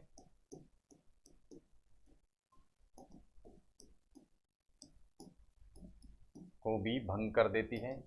साथ ही साथ अब इंदिरा गांधी को सीपीआई का भी समर्थन प्राप्त हो जाता है क्योंकि इंदिरा गांधी फैसला करती है कि समाजवादी नीतियां अपनाई जाएंगी अपने शासन में, समाजवादी नीतियों पर चलने की बात करती है और एक नारा देती है, कौन सा, गरीबी हटाओ। अब ये गरीबी हटाओ का नारा और समाजवादी जो लक्ष्य हैं उन्हें प्राप्त करने के लिए इंदिरा गांधी को संविधान में संशोधन करने की आवश्यकता थी। संविधान संशोधन करने की आवश्यकता क्यों थी, क्योंकि इंदिरा गांधी को कुछ नीति निदेशक तत्व लागू करने थे और नीति निदेशक तत्व या समाज सुधार के कुछ लक्ष्य या गरीबी हटाने के लिए कुछ कार्यक्रम लागू करने के लिए संपत्ति जो है उसका अधिग्रहण आवश्यक था। अब संपत्ति अधिग्रहण जैसे ही इंदिरा गांधी करने का सोचती, आड़े आ जाते मूल अधिकार। क्या आड़े आ जाते, मूल अधिकार। तो मूल अधिकार जैसे ही आड़े आ रहे थे उसका कारण क्या था कि हमारे संविधान में मूल अधिकारों को संरक्षण प्रदान किया गया है और कहा गया था कि किसी भी नीति निर्देशक तत्व को लागू करने के लिए मूल अधिकारों से समझौता नहीं किया जा सकता। तो इसके लिए इंदिरा गांधी संविधान संशोधन का रास्ता अपनाती हैं और इंदिरा गांधी का ये प्रयास रहता है कि नीति निर्देशक तत्वों को लागू करने के लिए मूल अधिकार अड़चन ना लगाएं, इस प्रकार का संविधान संशोधन कर दिया जाए। लेकिन इसके राह में आती है न्यायपालिका, क्योंकि न्यायपालिका इस पर अंकुश करने का प्रयास करती है। तो 1971 से 77 का जो दौर होता है उसमें हमें देखने को मिलता है न्यायपालिका और कार्यपालिका के मध्य संघर्ष। तो 1971 से 1977 के मध्य इंदिरा गांधी को इंदिरा गांधी को कुछ समस्याओं का सामना करना पड़ता है अपने समाजवादी लक्ष्यों पर कार्य करने के लिए, या गरीबी हटाओ कार्यक्रम जो वो लागू करना चाहती हैं इसको लेकर क्या करना पड़ता है, कुछ विरोधों का सामना करना पड़ता है। और ये विरोध मुख्य रूप से हम देखें तो पहला विरोध था न्यायपालिका, न्यायपालिका के साथ में इनका संघर्ष चलता है, न्यायपालिका से संघर्ष। दूसरा, कुछ आंदोलन इंदिरा गांधी के सामने खड़े हो जाते हैं, और ये आंदोलन थे, पहला गुजरात का आंदोलन, गुजरात में आंदोलन, और दूसरा बिहार में इस प्रकार का आंदोलन होता है, बिहार आंदोलन। इसके अलावा रेलवे हड़ताल, और रेलवे हड़ताल के अलावा जो अन्य चीज़ें सामना करनी पड़ती हैं वो जैसा मैंने आपको बताया, गुजरात और बिहार का आंदोलन था ही, रेलवे हड़ताल थी, न्यायपालिका से संघर्ष चल रहा था, उसके अतिरिक्त नक्सलवाद की समस्या और भारत में जन्म ले रही हो रही है। तो इन सभी चीज़ों का अपने कार्यक्रमों को लागू करने के दौरान इंदिरा गांधी को सामना करना पड़ता है। कैसे? देखिए, न्यायपालिका से संघर्ष क्यों चल रहा था? क्योंकि इंदिरा गांधी को अपने समाजवादी और गरीबी हटाओ कार्यक्रम को आगे बढ़ाने के लिए क्या करना पड़ रहा था, संपत्ति का अधिग्रहण और राष्ट्रीयकरण जैसे कार्य करने पड़ रहे थे। और उस दौरान लोग मूल अधिकारों के सुरक्षा की अर्जी लेकर न्यायालयों में पहुंच रहे थे। तो इस प्रकार से न्यायालय से टकराव इंदिरा गांधी का प्रारंभ होता है, और इंदिरा गांधी इस चीज़ को इस तरह से प्रचारित करती है कि न्यायपालिका उन्हें गरीबी हटाओ के कार्यक्रम लागू करने से रोक रही है। दूसरा, गुजरात और बिहार के आंदोलन। आप देखते हैं गुजरात और बिहार के आंदोलन जो थे वो किस प्रकार के थे। आइए देखते हैं गुजरात और बिहार के आंदोलन के बारे में। गुजरात और बिहार के जो आंदोलन थे वो मुख्य रूप से, अब देखिए 1971 से 77 की हम बात कर रहे हैं, 1971 से लेके 77 की हम क्या कर रहे हैं, बात कर रहे हैं। तो सबसे पहले हम बात करें 1971 से 77 की जो अवधि है उसमें से 1972 का यदि हम वर्ष देखें तो 1972 में भारत का पाकिस्तान से पुनः युद्ध छिड़ जाता है। पाकिस्तान से युद्ध छिड़ जाता है। तो आर्थिक जो है समस्याएं, सैन्य खर्चों में वृद्धि होती है तो आर्थिक समस्या सामने आती है, और साथ ही साथ जो है खाद्यान्न संकट, क्योंकि अमेरिका ने मदद देने से उस समय क्या कर दिया था, खाद्य जो आपूर्ति है वो करने से अमेरिका ने मना कर दिया था। आर्थिक समस्याएं आती हैं, खाद्यान्नों का संकट भारत में उपलब्ध क्या हो जाता है, आ जाता है, साथ ही साथ अब अकाल भी पड़ जाता है। इन सभी परिस्थितियों के मद्देनज़र असंतोष का वातावरण जो है वो पनपने लगता है, सबसे पहली चीज़ तो। दूसरा, इनके तहत इन सभी परिस्थितियों के मद्देनज़र 1974 में जनवरी में 1974 की जनवरी में एक आंदोलन छिड़ जाता है। कहाँ पर? गुजरात में। गुजरात में एक आंदोलन छिड़ जाता है। ये गुजरात का जो आंदोलन होता है वो खाद्यान्न संकट, भ्रष्टाचार जो हो रहा होता है सरकार में उनके विरुद्ध होता है। खाद्यान्न संकट के विरुद्ध, खाद्यान्न संकट के विरुद्ध क्या छिड़ जाता है, आंदोलन छिड़ जाता है। इसी प्रकार का एक आंदोलन जो है लगभग मई 1974 में कहाँ छिड़ जाता है, बिहार में। और बिहार में छिड़ने के दौरान जयप्रकाश नारायण, ठीक है, जेपी को इस आंदोलन में क्या किया जाता है, छात्रों द्वारा इनवाइट किया जाता है। ध्यान रखना है आपको, गुजरात और बिहार का जो ये आंदोलन थे ये प्रारंभ में छात्र आंदोलन थे, लेकिन इन्हें कांग्रेस के खिलाफ राजनीतिक रूप दे दिया जाता है। गुजरात का जो आंदोलन है उसमें ये मांग की जाती है कि वहाँ पर कांग्रेस की सरकार को बर्खास्त किया जाए। तो केंद्र की जो कांग्रेस सरकार है वहाँ पर राष्ट्रपति शासन लगा देती है। दूसरा जो आंदोलन होता है वो मई 1974 में बिहार में होता है। जेपी इसमें क्या करते हैं, नेतृत्व करते हैं, और जेपी पूरे भारत में इसे फैलाने की बात करते हैं। तो इस प्रकार से बिहार में भी क्या है, आंदोलन छिड़ा हुआ होता है। इसी बीच जून 1974 का जो महीना होता है उस जून के महीने में, जून महीना जो होता है 1974 का, उस महीने में रेलवे के जो कर्मचारी हैं वो भी जॉर्ज फर्नांडिस के नेतृत्व में बोनस और वेतन के मांग पर क्या कर देते हैं, हड़ताल कर देते हैं। दूसरी ओर वेस्ट बंगाल का जो नक्सलबाड़ी जो इलाका है जो कि दार्जिलिंग जिले में आता है, वहाँ पर क्या छिड़ जाता है, नक्सलवाद छिड़ जाता है। नक्सलवाद का तात्पर्य है जो परंपरागत व्यवस्थाएं हैं उनको क्या उखाड़ फेंकने की बात हिंसा का रास्ता अपनाते हुए कही जाती है। तो इस प्रकार से देश में चारों तरफ जो परिस्थितियां हैं वो इस प्रकार की बन जाती हैं कि इंदिरा गांधी जो अपनी आर्थिक नीतियां वो लागू करना चाहती थी उसके मार्ग में क्या आने लगती हैं, बाधाएं आने लगती हैं। इसी बीच समय आता है जून 12 जून 1974 का। 12 जून 1974 का जो डेट थी तब एक महत्वपूर्ण जो निर्णय है वो सुनाया जाता है इलाहाबाद हाई कोर्ट द्वारा। इलाहाबाद जो हाई कोर्ट है उसके जो जज होते हैं जगमोहन सिन्हा, एक जज होते हैं जगमोहन सिन्हा। जगमोहन सिन्हा जो हैं उनके पास में एक अर्जी आती है और वो अर्जी लाई जाती है राजनारायण के द्वारा। राजनारायण कौन होते हैं? ये इंदिरा गांधी के खिलाफ इलेक्शन लड़ते हैं और एक अर्जी दायर करते हैं हाई कोर्ट में राजनारायण कि इंदिरा गांधी ने चुनावों के दौरान सरकारी मशीनरी का दुरुपयोग किया था। और जगमोहन सिन्हा अब ये निर्णय देते हैं कि हाँ ये सही था और इंदिरा गांधी की लोकसभा सदस्यता समाप्त कर दी जाती है।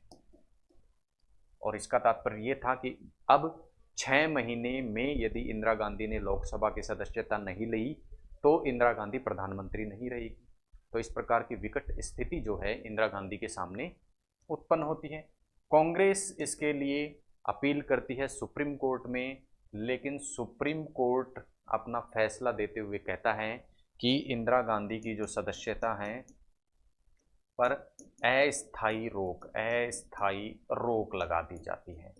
यानी अस्थायी रोक है, इंदिरा गांधी प्रधानमंत्री बनी रहेगी, लोकसभा की मेंबर भी बनी रहेंगी, लेकिन इन्हें लोकसभा की प्रक्रिया में भाग लेने पर सुप्रीम कोर्ट ने क्या लगा दी, रोक लगा दी। और ये जो निर्णय आता है ये आता है 24 जून 1975 को। 24 जून 1975 को ये निर्णय जो है वो आता है। ये बात है 1975 की। 24 जून 1975 को इस प्रकार का निर्णय आता है। अब जयप्रकाश नारायण जेपी जो कि आंदोलन कर रहे थे, बिहार के आंदोलन का नेतृत्व कर रहे थे, वो इंदिरा गांधी पर दबाव बनाते हुए आंदोलन करते हैं और कहते हैं कि इंदिरा गांधी अपना इस्तीफा दे। इंदिरा गांधी पर इस्तीफे का दबाव बनाने के लिए क्या करते हैं, आंदोलन करते हैं। तो इन सभी सारी परिस्थितियों को देखते हुए इंदिरा गांधी इसको इस रूप में लेती है कि कांग्रेस को जो है या इंदिरा गांधी को कार्य करने से रोका जा रहा है। अब इंदिरा गांधी को कार्य करने से रोका जा रहा है, इस सोच के साथ में इंदिरा गांधी 25 जून 1975 को क्या कर देती है, देश में क्या लगा देती है, आपातकाल लगा देती है। आपातकाल लगा देती है, देश में आपातकाल लग जाता है। इसका तात्पर्य क्या हुआ, अब लोकसभा की अवधि को 1 वर्ष तक बढ़ाया जा सकता है। तो इस प्रकार से लोकसभा की अवधि 1976 तक क्या हो जाती है, बढ़ जाती है। क्या हो जाती है, 1971 में क्या थे, चुनाव हो रहे थे। 1971 से 1976 तक अवधि थी, यानी अब लोकसभा को कब तक जारी रखा जा सकता है, 1977 तक क्या करा जा सकता है, जारी रखा जा सकता है। इस प्रकार से 1971 से लेके और 5 वर्ष 1976 और साथ में इंदिरा गांधी इसी समय 42वां संविधान संशोधन भी जारी कर देती हैं, जिसमें लोकसभा की अवधि को परमानेंटली ही 5 से बढ़ा के 6 वर्ष कर दिया जाता है। यानी 1971 से लेके 1977 तक तो सामान्यतः लोकसभा रहेगी और हमारे एक संविधान में एक प्रावधान है कि आपातकाल लगा होने पर 1 साल और भी लोकसभा की अवधि को बढ़ाया जा सकता है। यानी अब इंदिरा गांधी 1978 तक क्या रखना चाहती थी, लोकसभा की अवधि को रखना चाहती थी। तो इस प्रकार का कुछ घटनाक्रम 1971 से लेके 1977 तक के मध्य घटता है। अब 1971 से 77 के दौरान हमने देखा कि इंदिरा गांधी जो है वो एक बड़े नेता के रूप में उभर कर आती है, बड़े चेहरे के रूप में उभर कर आती है और 1971 के चुनाव में इंदिरा गांधी को बहुमत भी प्राप्त होता है। तो कुछ लोग ऐसा कहते हैं, ऐसा प्रश्न उठाते हैं कि क्या ये कांग्रेस प्रणाली की पुनर्स्थापना थी। जैसा हमने पहले 3 चुनावों में देखा था, कांग्रेस प्रणाली विचारधारात्मक आधार पर कार्य करती थी, सभी विचारधाराओं को अपने अंदर समेटे रखती थी। लेकिन 1971 में पुनः कांग्रेस जो जीत के आती है, 1967 में केवल 283 सीट, पुनः 352 सीट प्राप्त करती है कांग्रेस इंदिरा गांधी के नेतृत्व में 1971 में। उसे कांग्रेस की पुनर्स्थापना माना जा सकता है या नहीं, यानी कांग्रेस प्रणाली की पुनर्स्थापना जो कि पहले 3 चुनावों में हमें दिखाई देती थी, क्या उसे पुनर्स्थापना माना जा सकता है? उसके विषय में ये स्पष्टीकरण दिया गया कि इंदिरा गांधी जो है वो कांग्रेस की पुरानी जो प्रणाली थी, जिसे कांग्रेस प्रणाली कहा जाता था, सभी विचारधाराओं को अपने अंदर समेट के चलती थी, वैसी कांग्रेस प्रणाली नहीं थी। क्यों? क्योंकि इंदिरा गांधी का नेतृत्व करिश्माई नेतृत्व था, यानी एक व्यक्ति विशेष के नेतृत्व पर वो आधारित थी और जो है लोकप्रिय कार्यक्रमों को लागू करके जो है उसके आधार पर उन्होंने 1971 में जो चुनाव हैं उनमें भारी सफलता प्राप्त की थी, न कि सभी विचारधाराओं को अपने अंदर समेट कर। तो पहले 3 चुनावों में जो कांग्रेस प्रणाली हमें देखने को मिली वो आगे कहीं भी हमें दिखाई देखने को नहीं मिलती है। हालांकि 1971 में चुनाव बहुमत के साथ में इंदिरा गांधी द्वारा जीता जाता है। तो ये थे 1971 से लेके 1977 तक की कुछ घटनाएं। अब चलते हैं 1977 की ओर। 1977 में आपातकाल जो है वो समाप्त हो जाता है। आपातकाल समाप्ति के तुरंत पश्चात चुनाव किया जाना होता है। आपातकाल की जांच के लिए एक शाह आयोग गठित कर दिया जाता है, जिसको ये निर्णय करना था कि आपातकाल जो है वो सही लगाया गया या गलत लगाया गया। बहरहाल ये शाह आयोग के कार्यक्षेत्र का विषय था। हम बात करते हैं आगे 1977 से आगे के घटनाक्रम के बारे में। 1977 का जो वर्ष आता है उसमें हम देखें 1977 में पुनः क्या होने थे? चुनाव, पुनः चुनाव होने थे। अब देखिए 1977 में जैसे ही आपातकाल हटता है चुनाव होते हैं। अब विरोधी जो खेमे हैं, विपक्षी जो दल हैं, विपक्षी दल इसे किस रूप में देते हैं, किस रूप में लेते हैं? जनमत के रूप में लेते हैं। आपातकाल के विरुद्ध जनमत, आपातकाल के विरुद्ध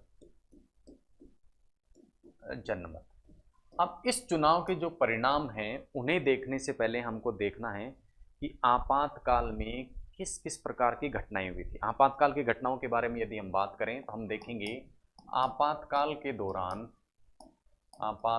दौरान चूंकि आपातकाल के जो कारण यदि हम देखें तो इंदिरा गांधी को आपातकाल लागू करने के लिए प्रेरित किया था किसने? जेपी आंदोलन।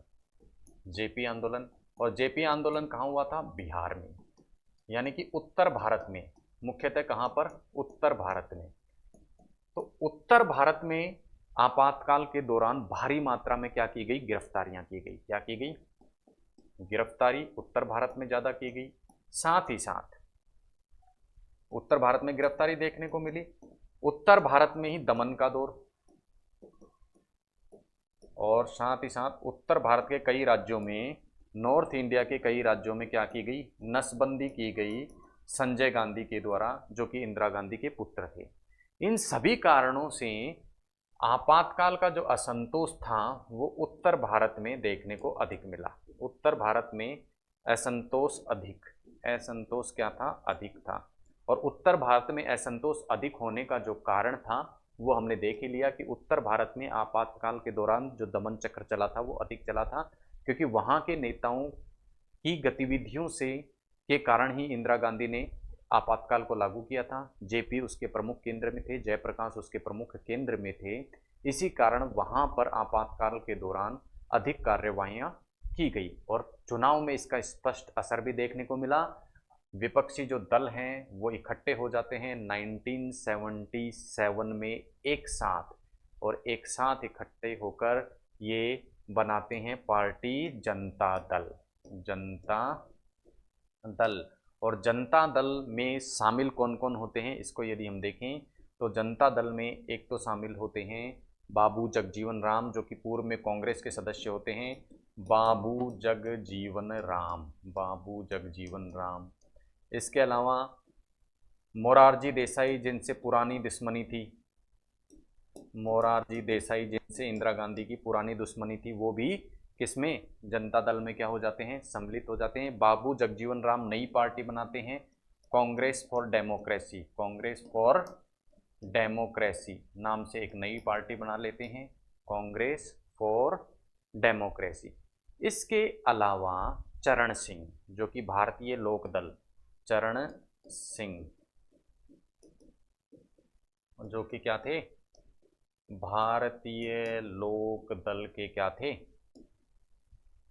संस्थापक थे। ये सभी मिलकर क्या करते हैं, नई पार्टी बनाते हैं, जनता दल। जनता दल के नेतृत्व में अब क्या किया जाता है, विपक्षी पार्टियां क्या करती हैं, चुनाव लड़ती हैं।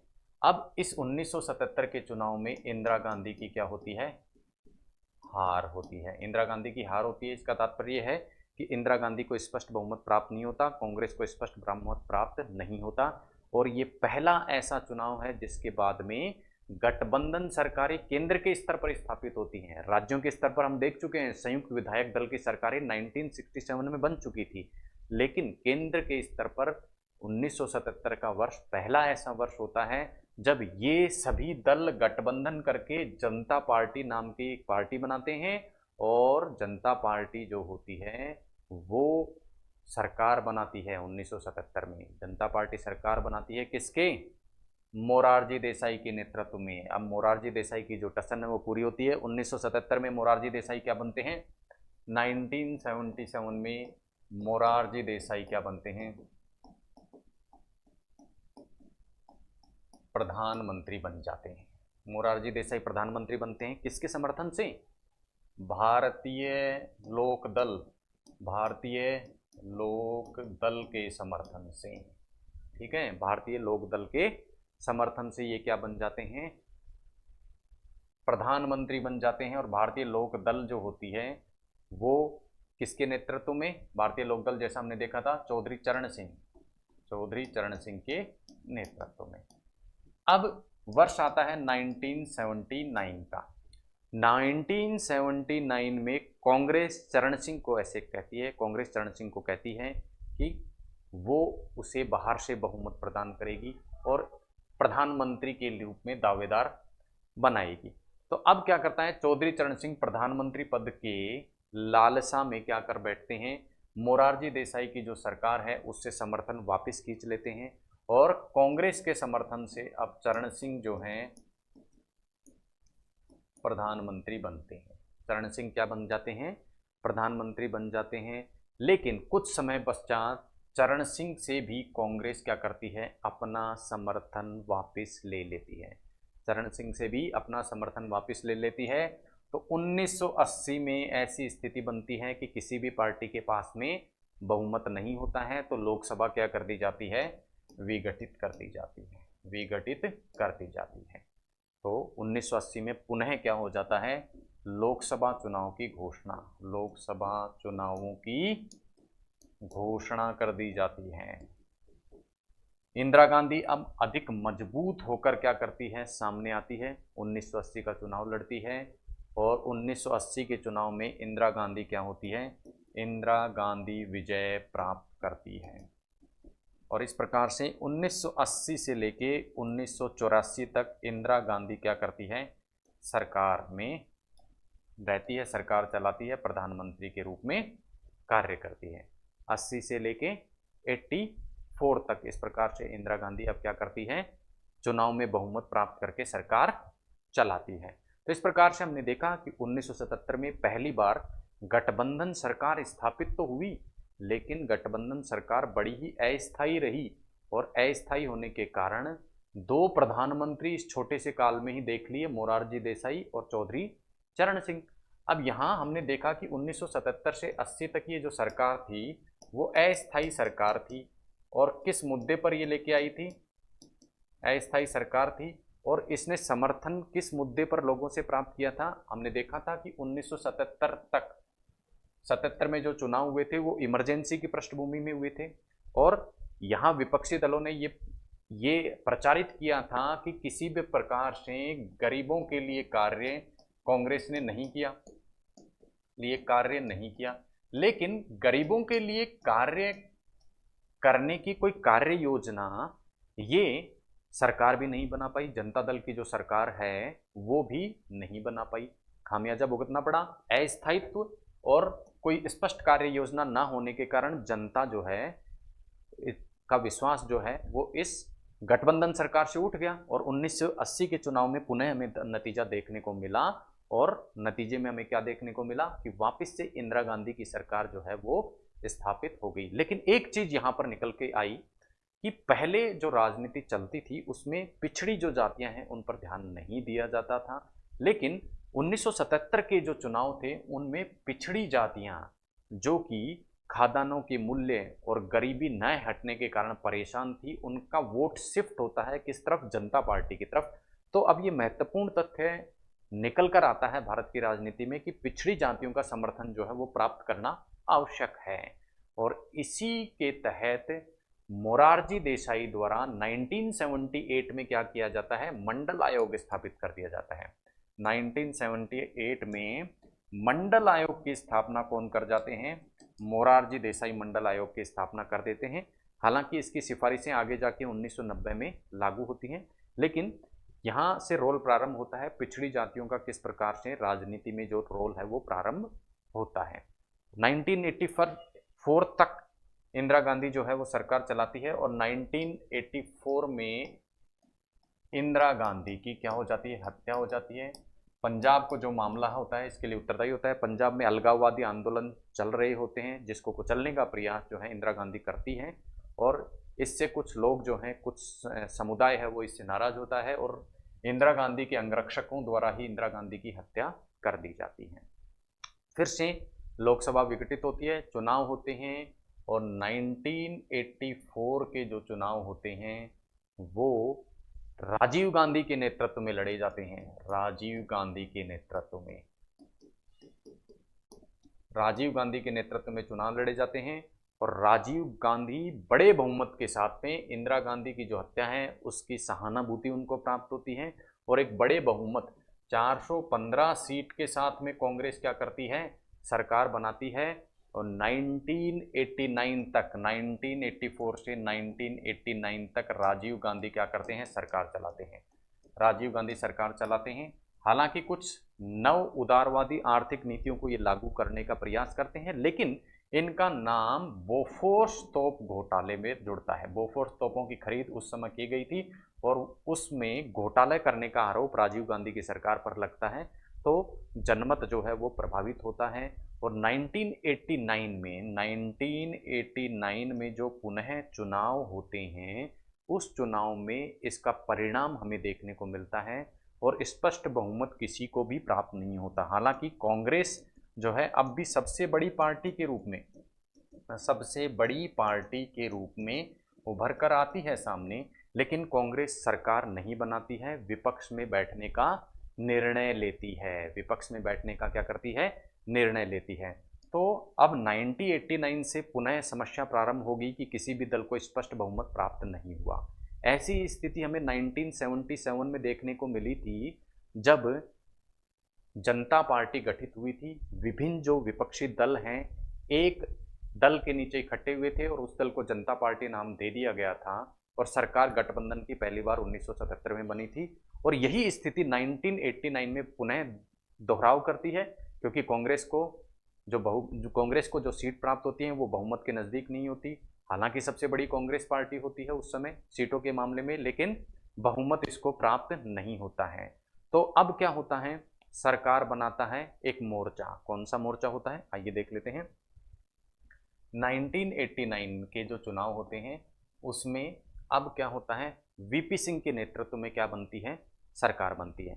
वीपी सिंह जो होते हैं, वीपी सिंह राजीव गांधी की सरकार में वित्त मंत्री होते हैं और बोफोर्स तोप के जो घोटाला है उसको जोर शोर से ये उठाते हैं, इसलिए इनको मंत्रिमंडल से क्या कर दिया जाता है? बर्खास्त।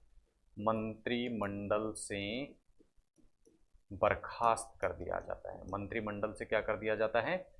बर्खास्त कर दिया जाता है। अब मंत्रिमंडल से ये क्या हो गए? बर्खास्त हो गए साहब। तो अब ये क्या करते हैं? जगह जगह घूमकर संयुक्त मोर्चा बनाने की बात करते हैं और इस प्रकार का एक मोर्चा बनता है राष्ट्रीय मोर्चा के नाम से। राष्ट्रीय मोर्चा के नाम से। और इस राष्ट्रीय मोर्चा में जनता दल, और साथ ही साथ CPI communist party of India भी क्या हो जाती है, सम्मिलित हो जाती है 1989 के चुनाव में। साथ ही साथ भाजपा नाम से एक नई पार्टी हिंदुत्व विचारधारा के समर्थन के आधार पर सामने आती है और इसको भी अच्छी सीटें 1989 के चुनाव में प्राप्त होती हैं। तो इन तीनों के समर्थन से राष्ट्रीय मोर्चा सरकार बनती है, राष्ट्रीय मोर्चा की सरकार बनती है। अब बीजेपी का उदय किस प्रकार होता है, किस प्रकार से आने वाले चुनावों में ये अपनी सीटों की संख्या बढ़ाती है, उसके कारणों की भी हम बात करेंगे। लेकिन पहले हम समझ रहे हैं कि 1989 का जो चुनाव होता है, राष्ट्रीय मोर्चे की सरकार बनती है और राष्ट्रीय मोर्चे की सरकार में वीपी सिंह क्या बनते हैं, प्रधानमंत्री बनते हैं। वीपी सिंह क्या बनते हैं, प्रधानमंत्री वीपी सिंह को चुन लिया जाता है। लेकिन वीपी सिंह जो होते हैं, इनसे बीजेपी क्या लेती है, देखिए बीजेपी भाजपा के समर्थन से ये क्या बनते हैं, 1989 में भाजपा के समर्थन से ये क्या बनाते हैं, सरकार बनाते हैं। एक और मुख्य बात हमें यहाँ देखने को मिलती है, communist party of India, Janata Dal और भाजपा, जिनकी विचारधारा एक दूसरे से बिल्कुल अलग अलग है, वो तीनों मिलकर क्या कर रही हैं, सरकार बना रही हैं। और सीपीआई जिसने 1971 के चुनाव में समाज सुधार के नाम, समाजवादी लक्ष्यों के नाम पर कांग्रेस का साथ दिया था, वो अब किसके साथ में सम्मिलित होता है, जनता दल के साथ में सरकार बनाने में सम्मिलित हो जाता है। तो विचारधारा की जो बात है वो कहीं कहाँ चली जाती है, दूर चली जाती है और अलग अलग विचारधाराओं के जो दल हैं वो केवल सरकार बनाने के उद्देश्य के तहत एक मंच पर आ जाते हैं। वीपी सिंह बहरहाल प्रधानमंत्री चुन लिए जाते हैं। लेकिन अयोध्या मामले जो है या राम मंदिर जो मामला है, उस पर रथ यात्रा उस समय आडवाणी जी निकालते हैं। तो 1990 में एक घटना घटती है रथ यात्रा की। रथ यात्रा किसके द्वारा निकाली जाती है, लाल कृष्ण आडवाणी के द्वारा रथ यात्रा निकाली जाती है। और रथ यात्रा जहां जहां से गुजरती है वहां वहां दंगे होते हैं, हिंदू और मुसलमानों के क्या होते हैं, दंगे होते हैं। इन दंगों के मध्य लाल कृष्ण आडवाणी की रथ यात्रा को रोक लिया जाता है और इन्हें क्या कर लिया जाता है, गिरफ्तार कर लिया जाता है। इनकी गिरफ्तारी के विरोध में बीजेपी क्या करती है, बीजेपी के लीडर होते हैं लाल कृष्ण आडवाणी, बीजेपी अपना समर्थन वापस ले लेती है। बीजेपी द्वारा समर्थन वापस लेते ही राष्ट्रीय मोर्चा की जो सरकार है वीपी सिंह के नेतृत्व में, वो क्या हो जाती है, गिर जाती है। 1990 का समय आता है, जैसे ही राष्ट्रीय मोर्चा की सरकार गिरती है वीपी सिंह के नेतृत्व वाली, तो चंद्रशेखर जो होते हैं, चंद्रशेखर सरकार बनाने का क्या करते हैं, प्रयास करते हैं। और इसके लिए समर्थन इनको प्रदान करती है कौन, कांग्रेस। कौन प्रदान करती है, कांग्रेस। तो यानी अब कांग्रेस के समर्थन से चंद्रशेखर क्या बनते हैं, प्रधानमंत्री बनते हैं। चंद्रशेखर क्या बनते हैं, प्रधानमंत्री बनते हैं। लेकिन चंद्रशेखर पर एक आरोप लगता है राजीव गांधी की जासूसी करने का। तो इस कारण 1991 में चंद्रशेखर की जो सरकार है उससे कांग्रेस समर्थन वापस, कांग्रेस का समर्थन जो है, चंद्रशेखर से समर्थन जो है कांग्रेस वापस ले लेती है। इस कारण कांग्रेस समर्थित जो चंद्रशेखर की सरकार है वो गिर जाती है और अब पुनः स्थिति ऐसी बन जाती है कि किसी भी दल के पास में बहुमत,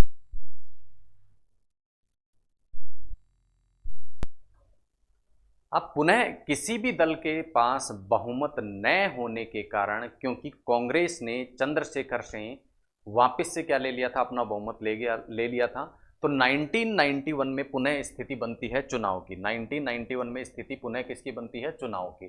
तो 1991 में पुनः चुनाव होते हैं, पुनः चुनाव। और इस बार कांग्रेस गांधी परिवार के किसी सदस्य के साथ नहीं, पीवी नरसिम्हा राव के नेतृत्व में चुनाव लड़ने का फैसला करती है। तो 1991 में जो चुनाव होते हैं उसमें कांग्रेस का नेतृत्व करते हैं पीवी नरसिम्हा राव। पीवी नरसिम्हा राव को या कांग्रेस को स्पष्ट बहुमत प्राप्त नहीं होता। पीवी नरसिम्हा राव को स्पष्ट बहुमत नहीं, तो पुनः जो सरकार बनती है वो गठबंधन प्रकार की सरकार बनती है। और कुछ दल, जिनमें वाम मोर्चे के कुछ दल होते हैं, उनके समर्थन से अब केंद्र में सरकार बनती है। 91 से लेके 96 तक हम बात कर रहे थे 91 की, 91 से लेके 96 तक अब पुनः क्या बनती है, गठबंधन की ही क्या बनती है, सरकार बनती है। वाम मोर्चा और कुछ अन्य दल इस गठबंधन में शामिल होते हैं और ये सरकार अपना कार्यकाल पूरा करती है। 91 से लेके 96 तक जो है कार्यकाल पूरा किया जाता है। लेकिन पीवी नरसिम्हा राव हालांकि आर्थिक उदारीकरण की जो नीति है उसको लागू करते हैं, लेकिन आर्थिक उदारीकरण की नीति लागू करने के बावजूद जो है इन पर हवाला, इनके कुछ मंत्रियों पर हवाला का पैसा इधर उधर करने के आरोप लगते हैं, जिसके कारण इनकी जो लोकप्रियता है उसमें कमी आती है और उसका प्रभाव देखने को मिलता है हमें 96 के चुनाव में। 1996 में पुनः क्या होते हैं, चुनाव होते हैं और 1996 के चुनाव में पुनः स्थिति ऐसी बनती है कि किसी भी दल को बहुमत प्राप्त नहीं, किसी भी दल को बहुमत नहीं, किसी भी दल को बहुमत नहीं मिलता और किसी भी दल को बहुमत नहीं मिलने के कारण हालांकि बीजेपी जो होती है, भाजपा जो होती है, वो सबसे बड़े दल के रूप में, भाजपा सबसे बड़े दल के रूप में उभरती है, सबसे बड़ा दल जो है उसके रूप में उभर कर सामने आती है और न्योता मिलता है बीजेपी को सरकार बनाने का। बीजेपी सरकार बना लेती है, लेकिन ये सरकार जो है 1996 में जो बीजेपी द्वारा अटल बिहारी वाजपेयी के नेतृत्व में बनाई जाती है वो केवल 13 दिन चलती है और 13 दिन के बाद अल्पमत में आ जाती है। उसका कारण था कि ये लोकसभा में अपना विश्वास मत हासिल नहीं कर पाते हैं। इस प्रकार 96 में 13 दिनों के लिए अटल बिहारी वाजपेयी के नेतृत्व में सरकार तो गठित होती है लेकिन वो अल्पमत में आ जाती है। 96 में पुनः जो है जो स्थिति ऐसी बन जाती है कि अब प्रधानमंत्री कौन बनेगा, क्योंकि अटल बिहारी वाजपेयी जो है उनका अल्पमत लोकसभा में आ जाता है। अब बात होती है वापस से कि प्रधानमंत्री किसे बनाया जाए। पुनः प्रधानमंत्री के बारे में चर्चा होती है और अब नाम आता है HD देवगौड़ा का। 1996 में पुनः HD देवगौड़ा का नाम सामने आता है और HD देवगौड़ा अब क्या बनते हैं, प्रधानमंत्री बनते हैं। HD देवगौड़ा प्रधानमंत्री बनते हैं और इसके पीछे समर्थन रहता है कांग्रेस का, यानी कांग्रेस द्वारा समर्थित किया जाता है। कांग्रेस समर्थन के माध्यम से HD देवगौड़ा अब क्या बनते हैं, प्रधानमंत्री बनते हैं। लेकिन कुछ ही समय बाद 1996 से कुछ समय बाद ही 1997 में ही स्थितियां बदलती हैं और उस समय के जो कांग्रेस अध्यक्ष होते हैं जिन्हें जाना जाता है सीताराम केसरी के नाम से, केसरी चाचा भी इन्हें कहा जाता है, सीताराम केसरी जो हैं वो HD देवगौड़ा की सरकार से समर्थन को क्या ले लेते हैं, वापस। कांग्रेस के समर्थन से सरकार बनी थी, समर्थन वापस लिया जाता है कांग्रेस के द्वारा। समर्थन वापस लेते ही HD देवगौड़ा की जो सरकार है वो अब क्या आ जाती है, अल्पमत में आ जाती है और HD देवगौड़ा की सरकार जो है वो गिर जाती है, सरकार गिर जाती है। फिर इंद्र कुमार गुजराल जो है वो प्रधानमंत्री के उम्मीदवार बनाए जाते हैं। पुनः सरकार गिरने के पश्चात इन्हें भी कांग्रेस का समर्थन क्या होता है, प्राप्त होता है। कांग्रेस का समर्थन जो होता है वो प्राप्त होता है, कांग्रेस समर्थन प्राप्त होता है। इसी बीच हम देखते हैं कि 1991 में लिट्टे द्वारा राजीव गांधी की हत्या कर दी जाती है। राजीव गांधी की क्या कर दी जाती है, हत्या कर दी जाती है।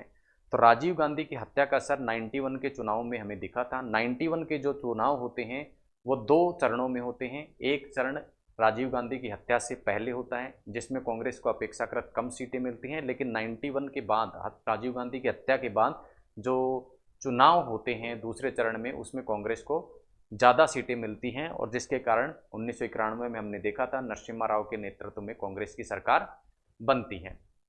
अब इंद्र कुमार गुजराल को कांग्रेस अपना समर्थन देके प्रधानमंत्री क्या करती है, घोषित करवाती है। साथ ही साथ यहाँ एक दल समर्थन देता है, DMK, द्रविड़ मुनेत्र कषगम नाम का एक दल होता है, वो ये समर्थन देता है कांग्रेस के साथ, किसको, सरकार को। और संयुक्त मोर्चा की जो सरकार है वो क्या होती है, अब गठित यहाँ पर की जाती है। कब, 97 में जब सीताराम केसरी द्वारा समर्थन वापस ले लिया गया था। तो उस समय एक कहावत प्रचलित थी, न खाता न बही वही सही, जो क्या कहे चाचा केसरी कहे। तो न खाता न बही, जो चाचा केसरी कहे वही सही। क्यों? क्योंकि चाचा केसरी ने, सीताराम केसरी ने बिना कोई कारण बताए समर्थन एचडी देवगौड़ा से वापस ले लिया था और सरकार गिरा दी थी। सरकार गिरने के बाद इंद्र कुमार गुजराल को कांग्रेस के समर्थन से प्रधानमंत्री बनाया गया। लेकिन बाद में एक रिपोर्ट आई जिसमें यह बताया गया कि इंद्र कुमार जो गुजराल हैं, जिनको समर्थन दिया है द्रविड़ मुनेत्र कशगम, उसके कुछ सदस्य जो हैं, जो कि मंत्री परिषद में उस समय क्या थे, शामिल थे, मंत्री परिषद में शामिल थे, वो क्या थे, लिट्टे को राजीव गांधी के बारे में सूचना देने के लिए सम्मिलित थे, अर्थात राजीव गांधी हत्याकांड के षड्यंत्र में क्या थे, शामिल थे। तो कांग्रेस ने अब इंद्र कुमार गुजराल को कहा कि डीएमके के जितने भी मंत्री हैं उन्हें पद से हटाया जाए। इंद्र कुमार गुजराल ने ये शर्त जब नहीं मानी तो इंद्र कुमार गुजराल से भी समर्थन वापस ले लिया कांग्रेस ने, और इस प्रकार से इंद्र कुमार गुजराल के नेतृत्व वाली सरकार जो है वो गिर जाती है। अब किसी के पास में स्पष्ट बहुमत नहीं होता है। तो इस प्रकार से 1996 से लेके 1998 का जो समय होता है, केवल उस समय में, ठीक है, केवल उस समय में सरकार चलती है, केवल 2 साल तक। यानी फिर से कोई भी ऐसा व्यक्ति जो गैर कांग्रेसी है वो प्रधानमंत्री के रूप में अपना कार्यकाल पूरा नहीं कर पाता। कई प्रकार के गठजोड़ होते हैं लेकिन फिर भी प्रधानमंत्रित्व काल पूरा नहीं किया जाता। 1998 में पुनः चुनाव होते हैं। 1998 में पुनः चुनाव होते हैं, पुनः क्या होते हैं, चुनाव होते हैं। और अब एक नए प्रकार का मोर्चा, नए प्रकार के गठबंधन हमें 1998 के चुनाव में दिखाई देते हैं।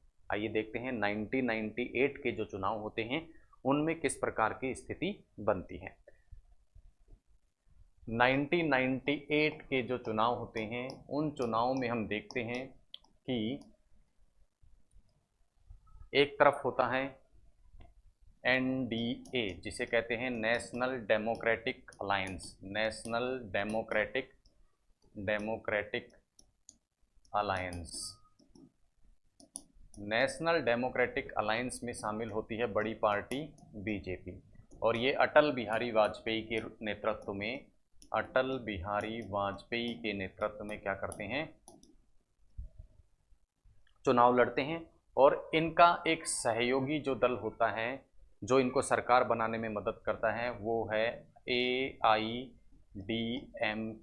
AIADMK, ऑल इंडिया अन्ना द्रविड़ मुनेत्र कशगम, जिसकी हेड होती हैं जयललिता, जयललिता। ये भी सरकार को समर्थन देते हैं।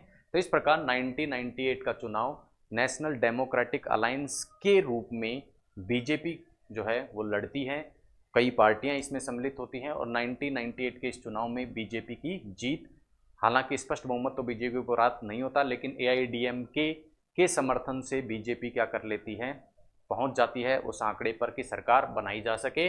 और इस प्रकार 1998 में अटल बिहारी वाजपेयी क्या बनते हैं, प्रधानमंत्री बन जाते हैं। लेकिन 1999 में ही, 1999 में ही स्थिति पलट जाती है। स्थिति क्यों पलटती है? क्योंकि जयललिता जिन्होंने समर्थन दिया था AIADMK के माध्यम से सरकार को, वो ये कहती है कि सुब्रमण्यम स्वामी को, सुब्रमण्यम स्वामी जो कि इनकी पार्टी के थे, उन सुब्रमण्यम स्वामी को केंद्र सरकार में वित्त मंत्री बनाया जाए, इस प्रकार की शर्त रखी जाती है। वित्त मंत्री बनाने की जब शर्त रखी जाती है, उस शर्त को जब अटल बिहारी वाजपेयी द्वारा स्वीकार नहीं किया जाता है तो AIADMK अपना समर्थन जो है वो वापस ले लेती है, जिसके कारण क्या हो जाता है, 1999 में सरकार गिर जाती है, उन्हें सरकार गिर गई। वापस से चुनाव की नौबत आ गई। एक बार फिर से हुआ कि प्रधानमंत्री के रूप में गैर कांग्रेसी व्यक्ति वापस से अपना कार्यकाल पूरा नहीं कर पाया। अब आता है 1999 का चुनाव। 1999 के चुनाव में पुनः अटल बिहारी के नेतृत्व में ही एनडीए के रूप में, एनडीए अलायंस के रूप में, नेशनल डेमोक्रेटिक अलायंस के रूप में क्या लड़ा जाता है, कांग्रेस बीजेपी चुनाव लड़ती है और पुनः विजय प्राप्त करती है। और अटल बिहारी वाजपेयी जो हैं 1999 से लेके 2004 तक अब पहली बार ऐसे गैर कांग्रेसी व्यक्ति बनते हैं जो कि पूरा अपना कार्यकाल करते हैं प्रधानमंत्री के रूप में। इस प्रकार 1999 से लेकर 2004 तक एनडीए की सरकार, नेशनल डेमोक्रेटिक अलायंस की जो सरकार है वो रहती है केंद्र में। फिर आता है 2004 का चुनाव। 2004 के चुनाव की यदि हम बात करें तो 2004 के चुनाव में जो है हमें देखने को मिलते हैं दो प्रकार के अलायंस। एक तो है यूपीए एक तरफ, जिसे कहा जाता है United progressive alliance, United progressive alliance, और दूसरी तरफ जो कि क्या होता है, जिसमें मुख्य पार्टी कौन सी होती है, कांग्रेस। दूसरी तरफ बीजेपी जो होती है वो एनडीए के रूप में चुनाव लड़ती है, एनडीए अलायंस के रूप में चुनाव लड़ती है, और इसकी प्रमुख पार्टी होती है बीजेपी। 2000 चुनाव का जो गणित होता है उसमें जीत प्राप्त होती है किसको, कांग्रेस को, और 2004 में मनमोहन सिंह के नेतृत्व में क्या बनती है, सरकार बनती है। लेकिन ये सरकार भी किस प्रकार की सरकार होती है, गठबंधन प्रकार की सरकार होती है। राजद और कुछ अन्य जो क्षेत्रीय दल हैं उनको क्या मिलती है, इसमें जगह मिलती है। और इस प्रकार से 2004 से लेकर 2014 तक मनमोहन सिंह ही यूपीए के रूप में प्रधानमंत्री पद पर 2014 तक रहते हैं। फिर आता है वर्ष 2014 का, और 2014 का जो वर्ष होता है उसमें आप सभी को पता है कि नरेंद्र मोदी एक करिश्माई व्यक्तित्व, करिश्माई नेता के रूप में उभर कर आते हैं। हालांकि 2014 में भी बीजेपी एनडीए के रूप में ही चुनाव लड़ती है, एक अलायंस के रूप में ही चुनाव लड़ती है, लेकिन बीजेपी को स्पष्ट बहुमत यहाँ प्राप्त होता है। तो गठबंधन का जो प्रारूप है वो बदल जाता है। पहले गठबंधन जो सरकारों का प्रारूप हमें देखने को मिला था 1989 से लेके 2014 तक, जो गठबंधन सरकारें हमने देखी थी वो गठबंधन सरकारें दबाव में कार्य करती थी, अल्पमत की सरकारें होती थी। लेकिन यहाँ हमें स्थायित्व देखने को मिला। हालांकि गठबंधन के रूप में चुनाव लड़ा गया, लेकिन जो गठबंधी दल थे वो बिना किसी शर्त के गठबंधन में शामिल हुए, किसी प्रकार का दबाव सरकार पे नहीं था। यानी अब प्रधानमंत्री जो है अपना कार्यकाल स्थायित्व के साथ पूरा करता है, साथ ही निर्णय लेने में क्या होता है, स्वतंत्र होता है। 2014 के बाद में 2019 में भी गठबंधन की यही प्रकृति हमें देखने को मिलती है, और नरेंद्र मोदी जो है वो विजयी होते हैं। तो आज तक की स्थिति इस प्रकार की भारत के चुनाव में लोकतंत्र की हमें देखने को मिलती है। इस सारे विश्लेषण से हमने देखा कि भारत में जो लोकतंत्रात्मक राजनीति है उसकी स्थिति 1989 के बाद में कुछ बदल जाती है। 1989 के बाद बदलाव देखने को मिलता है। बदलाव का जो कारण है वो था बीजेपी का एक बड़े दल के रूप में उभरना। अब बीजेपी के एक बड़े दल के रूप में उभरने के पीछे कुछ कारण थे, उन कारणों की भी हम चर्चा करेंगे। फिलहाल हम जानते हैं 1989 के बाद बदलाव क्या क्या हुए। दूसरा, जो भी सरकार बनी उसने नवीन आर्थिक नीति को क्या दिया, समर्थन दिया। तीसरा, सभी ने क्या किया, आरक्षण को स्वीकार किया, कि जो कि मंडल कमीशन ने क्या किया था, निर्धारित किया था। यानी पिछड़ी जाति अब क्या हो गई, केंद्र में आ गई पार्टियों के। साथ ही साथ जो प्रांतीय दल हैं जिन्हें प्रारंभ में किसी प्रकार का स्थान नहीं प्राप्त था, प्रांतीय दल और अन्य जो छोटे दल हैं उन्हें भी अब सरकारों में क्या देने जाने लगा, महत्व, उनका महत्व भी स्वीकार जाना लगा। क्यों? क्योंकि अब उनके सहयोग से ही सरकारें बन रही थी। तो इस प्रकार के कुछ बदलाव हमें भारत की राजनीति में, लोकतंत्रात्मक राजनीति में 1989 के बाद में देखने को मिलते हैं। अब उनमें से एक बदलाव था बीजेपी का एक बड़े दल के रूप में उभरना। तो आइए देखते हैं बीजेपी क्यों एक बड़े दल के रूप में उभरती है। बीजेपी का बड़े दल के रूप में उभरना, उसके पीछे यदि हम कारणों की बात करें तो हम पाएंगे कि दो जो निर्णय हैं या दो घटनाएं हैं इसके पीछे, वो प्रमुख रूप से होती हैं। सबसे पहली जो घटना है वो है 1986 की। ठीक है, 1986 में जो उत्तर प्रदेश में फैजाबाद है, उस फैजाबाद का जो कोर्ट है, उस फैजाबाद कोर्ट ने निर्णय दिया। क्या निर्णय दिया? कि बाबरी जो मस्जिद है, बाबरी नाम के स्थान पर एक मस्जिद है जिसे मुस्लिम समुदाय ये मानता है कि बाबरी मस्जिद किसने बनाई, बाबर के द्वारा। ठीक है, बाबर ने बाबरी मस्जिद बनाई। लेकिन फैजाबाद कोर्ट ने ये फैसला दिया कि ये हिंदू यहाँ पर पूजा कर सकते हैं। हिंदू पूजा कर सकते हैं, ऐसा निर्णय क्यों दिया गया? क्योंकि हिंदुओं द्वारा ये माना जाता था कि यहाँ पर राम जन्मभूमि है और यहाँ पर पूर्व में एक मंदिर था, मंदिर को तोड़कर मस्जिद बनाई गई है। इस पर वाद विवाद चला और 1986 में फैजाबाद कोर्ट ने ये निर्णय दे दिया कि हाँ, यहाँ पर मंदिर बनाया जा सकता है। और इस मुद्दे को बीजेपी ने जोर शोर से भुनाया, जिससे ध्रुवीकरण वोटों का हुआ और जो हिंदू वोट थे वो बीजेपी के पक्ष में आए। इसी प्रकार का एक निर्णय 1986 में शाहबानो के प्रकरण में दिया गया। शाहबानो एक मुस्लिम महिला थी जिसको कि अपने पति द्वारा तलाक दे दिया गया था। अब इस तलाक के बदले मुआवजा प्राप्त करने के लिए ये सुप्रीम कोर्ट में पहुंचती है और सुप्रीम कोर्ट इस मुस्लिम महिला के मामले में इनके पति को निर्देश देता है कि इन्हें मुआवजा प्रदान किया जाए। लेकिन यहां कांग्रेस क्या करती है, मुस्लिम महिला बिल लाकर क्या कर देती है, इस सुप्रीम कोर्ट के फैसले को बदल देती है, जिसके कारण भी नाराजगी देखने को मिलती है हिंदू समुदाय में। तीसरी जो घटना होती है वो होती है 2002 में गोधरा कांड के कारण। गोधरा जो कांड होता है उसके कारण। गोधरा कांड में क्या हुआ था, अयोध्या से एक ट्रेन आई थी। अयोध्या से जो आई ट्रेन है, उस अयोध्या से आई ट्रेन जब क्या हो पहुंचती है गोधरा नाम के स्थान जो कि गुजरात में, वहां पहुंचती है तो उस ट्रेन में आग लगा दी जाती है और उसमें कार सेवक थे। कार सेवक। अब ये कार सेवक क्या थे?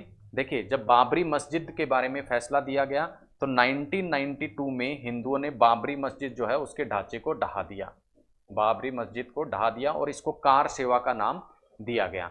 तो ऐसे ही कुछ कार सेवक जो है वो अयोध्या से वापस लौट रहे थे, उनकी बोगी में आग लग गई और इस आग लगाने को हिंदू समुदाय ने क्या माना कि मुसलमानों द्वारा इस प्रकार का कार्य किया गया है, जिससे जो दंगे हैं वो भड़क गए और इसी को गोधरा कांड के रूप में जाना जाता है। तो इन सभी घटनाओं के कारण हिंदू जो वोट हैं वो ध्रुवीकृत होकर बीजेपी के पास में आ जाते हैं, जिससे हम देखते हैं कि लगातार 1989 से लेके 2014 की तरफ जब हम जाते हैं तो बीजेपी, जिसको 1989 से पहले नाम मात्र की सीटें लोकसभा में प्राप्त होती थी, उसके जो सीटों की संख्या है वो लगातार बढ़ती जाती है और 2014 में हम देखते हैं कि सबसे बड़े दल के रूप में बीजेपी उभर कर सामने आती है। तो ये थी भारत में राजनीतिक जो लोकतंत्रात्मक राजनीति है वो किस प्रकार से आगे बढ़ती है, किस प्रकार गठबंधन की सरकारों का दौर आता है और किन स्थितियों में ये गठबंधन सरकारें बनती हैं, कैसे ये कार्य करती हैं। तो इसी के साथ हमारी जो ये आज की क्लास है ये समाप्त होती है। मिलते हैं अगली क्लास में एक नए विषय के साथ में, नए टॉपिक के साथ में। तब तक के लिए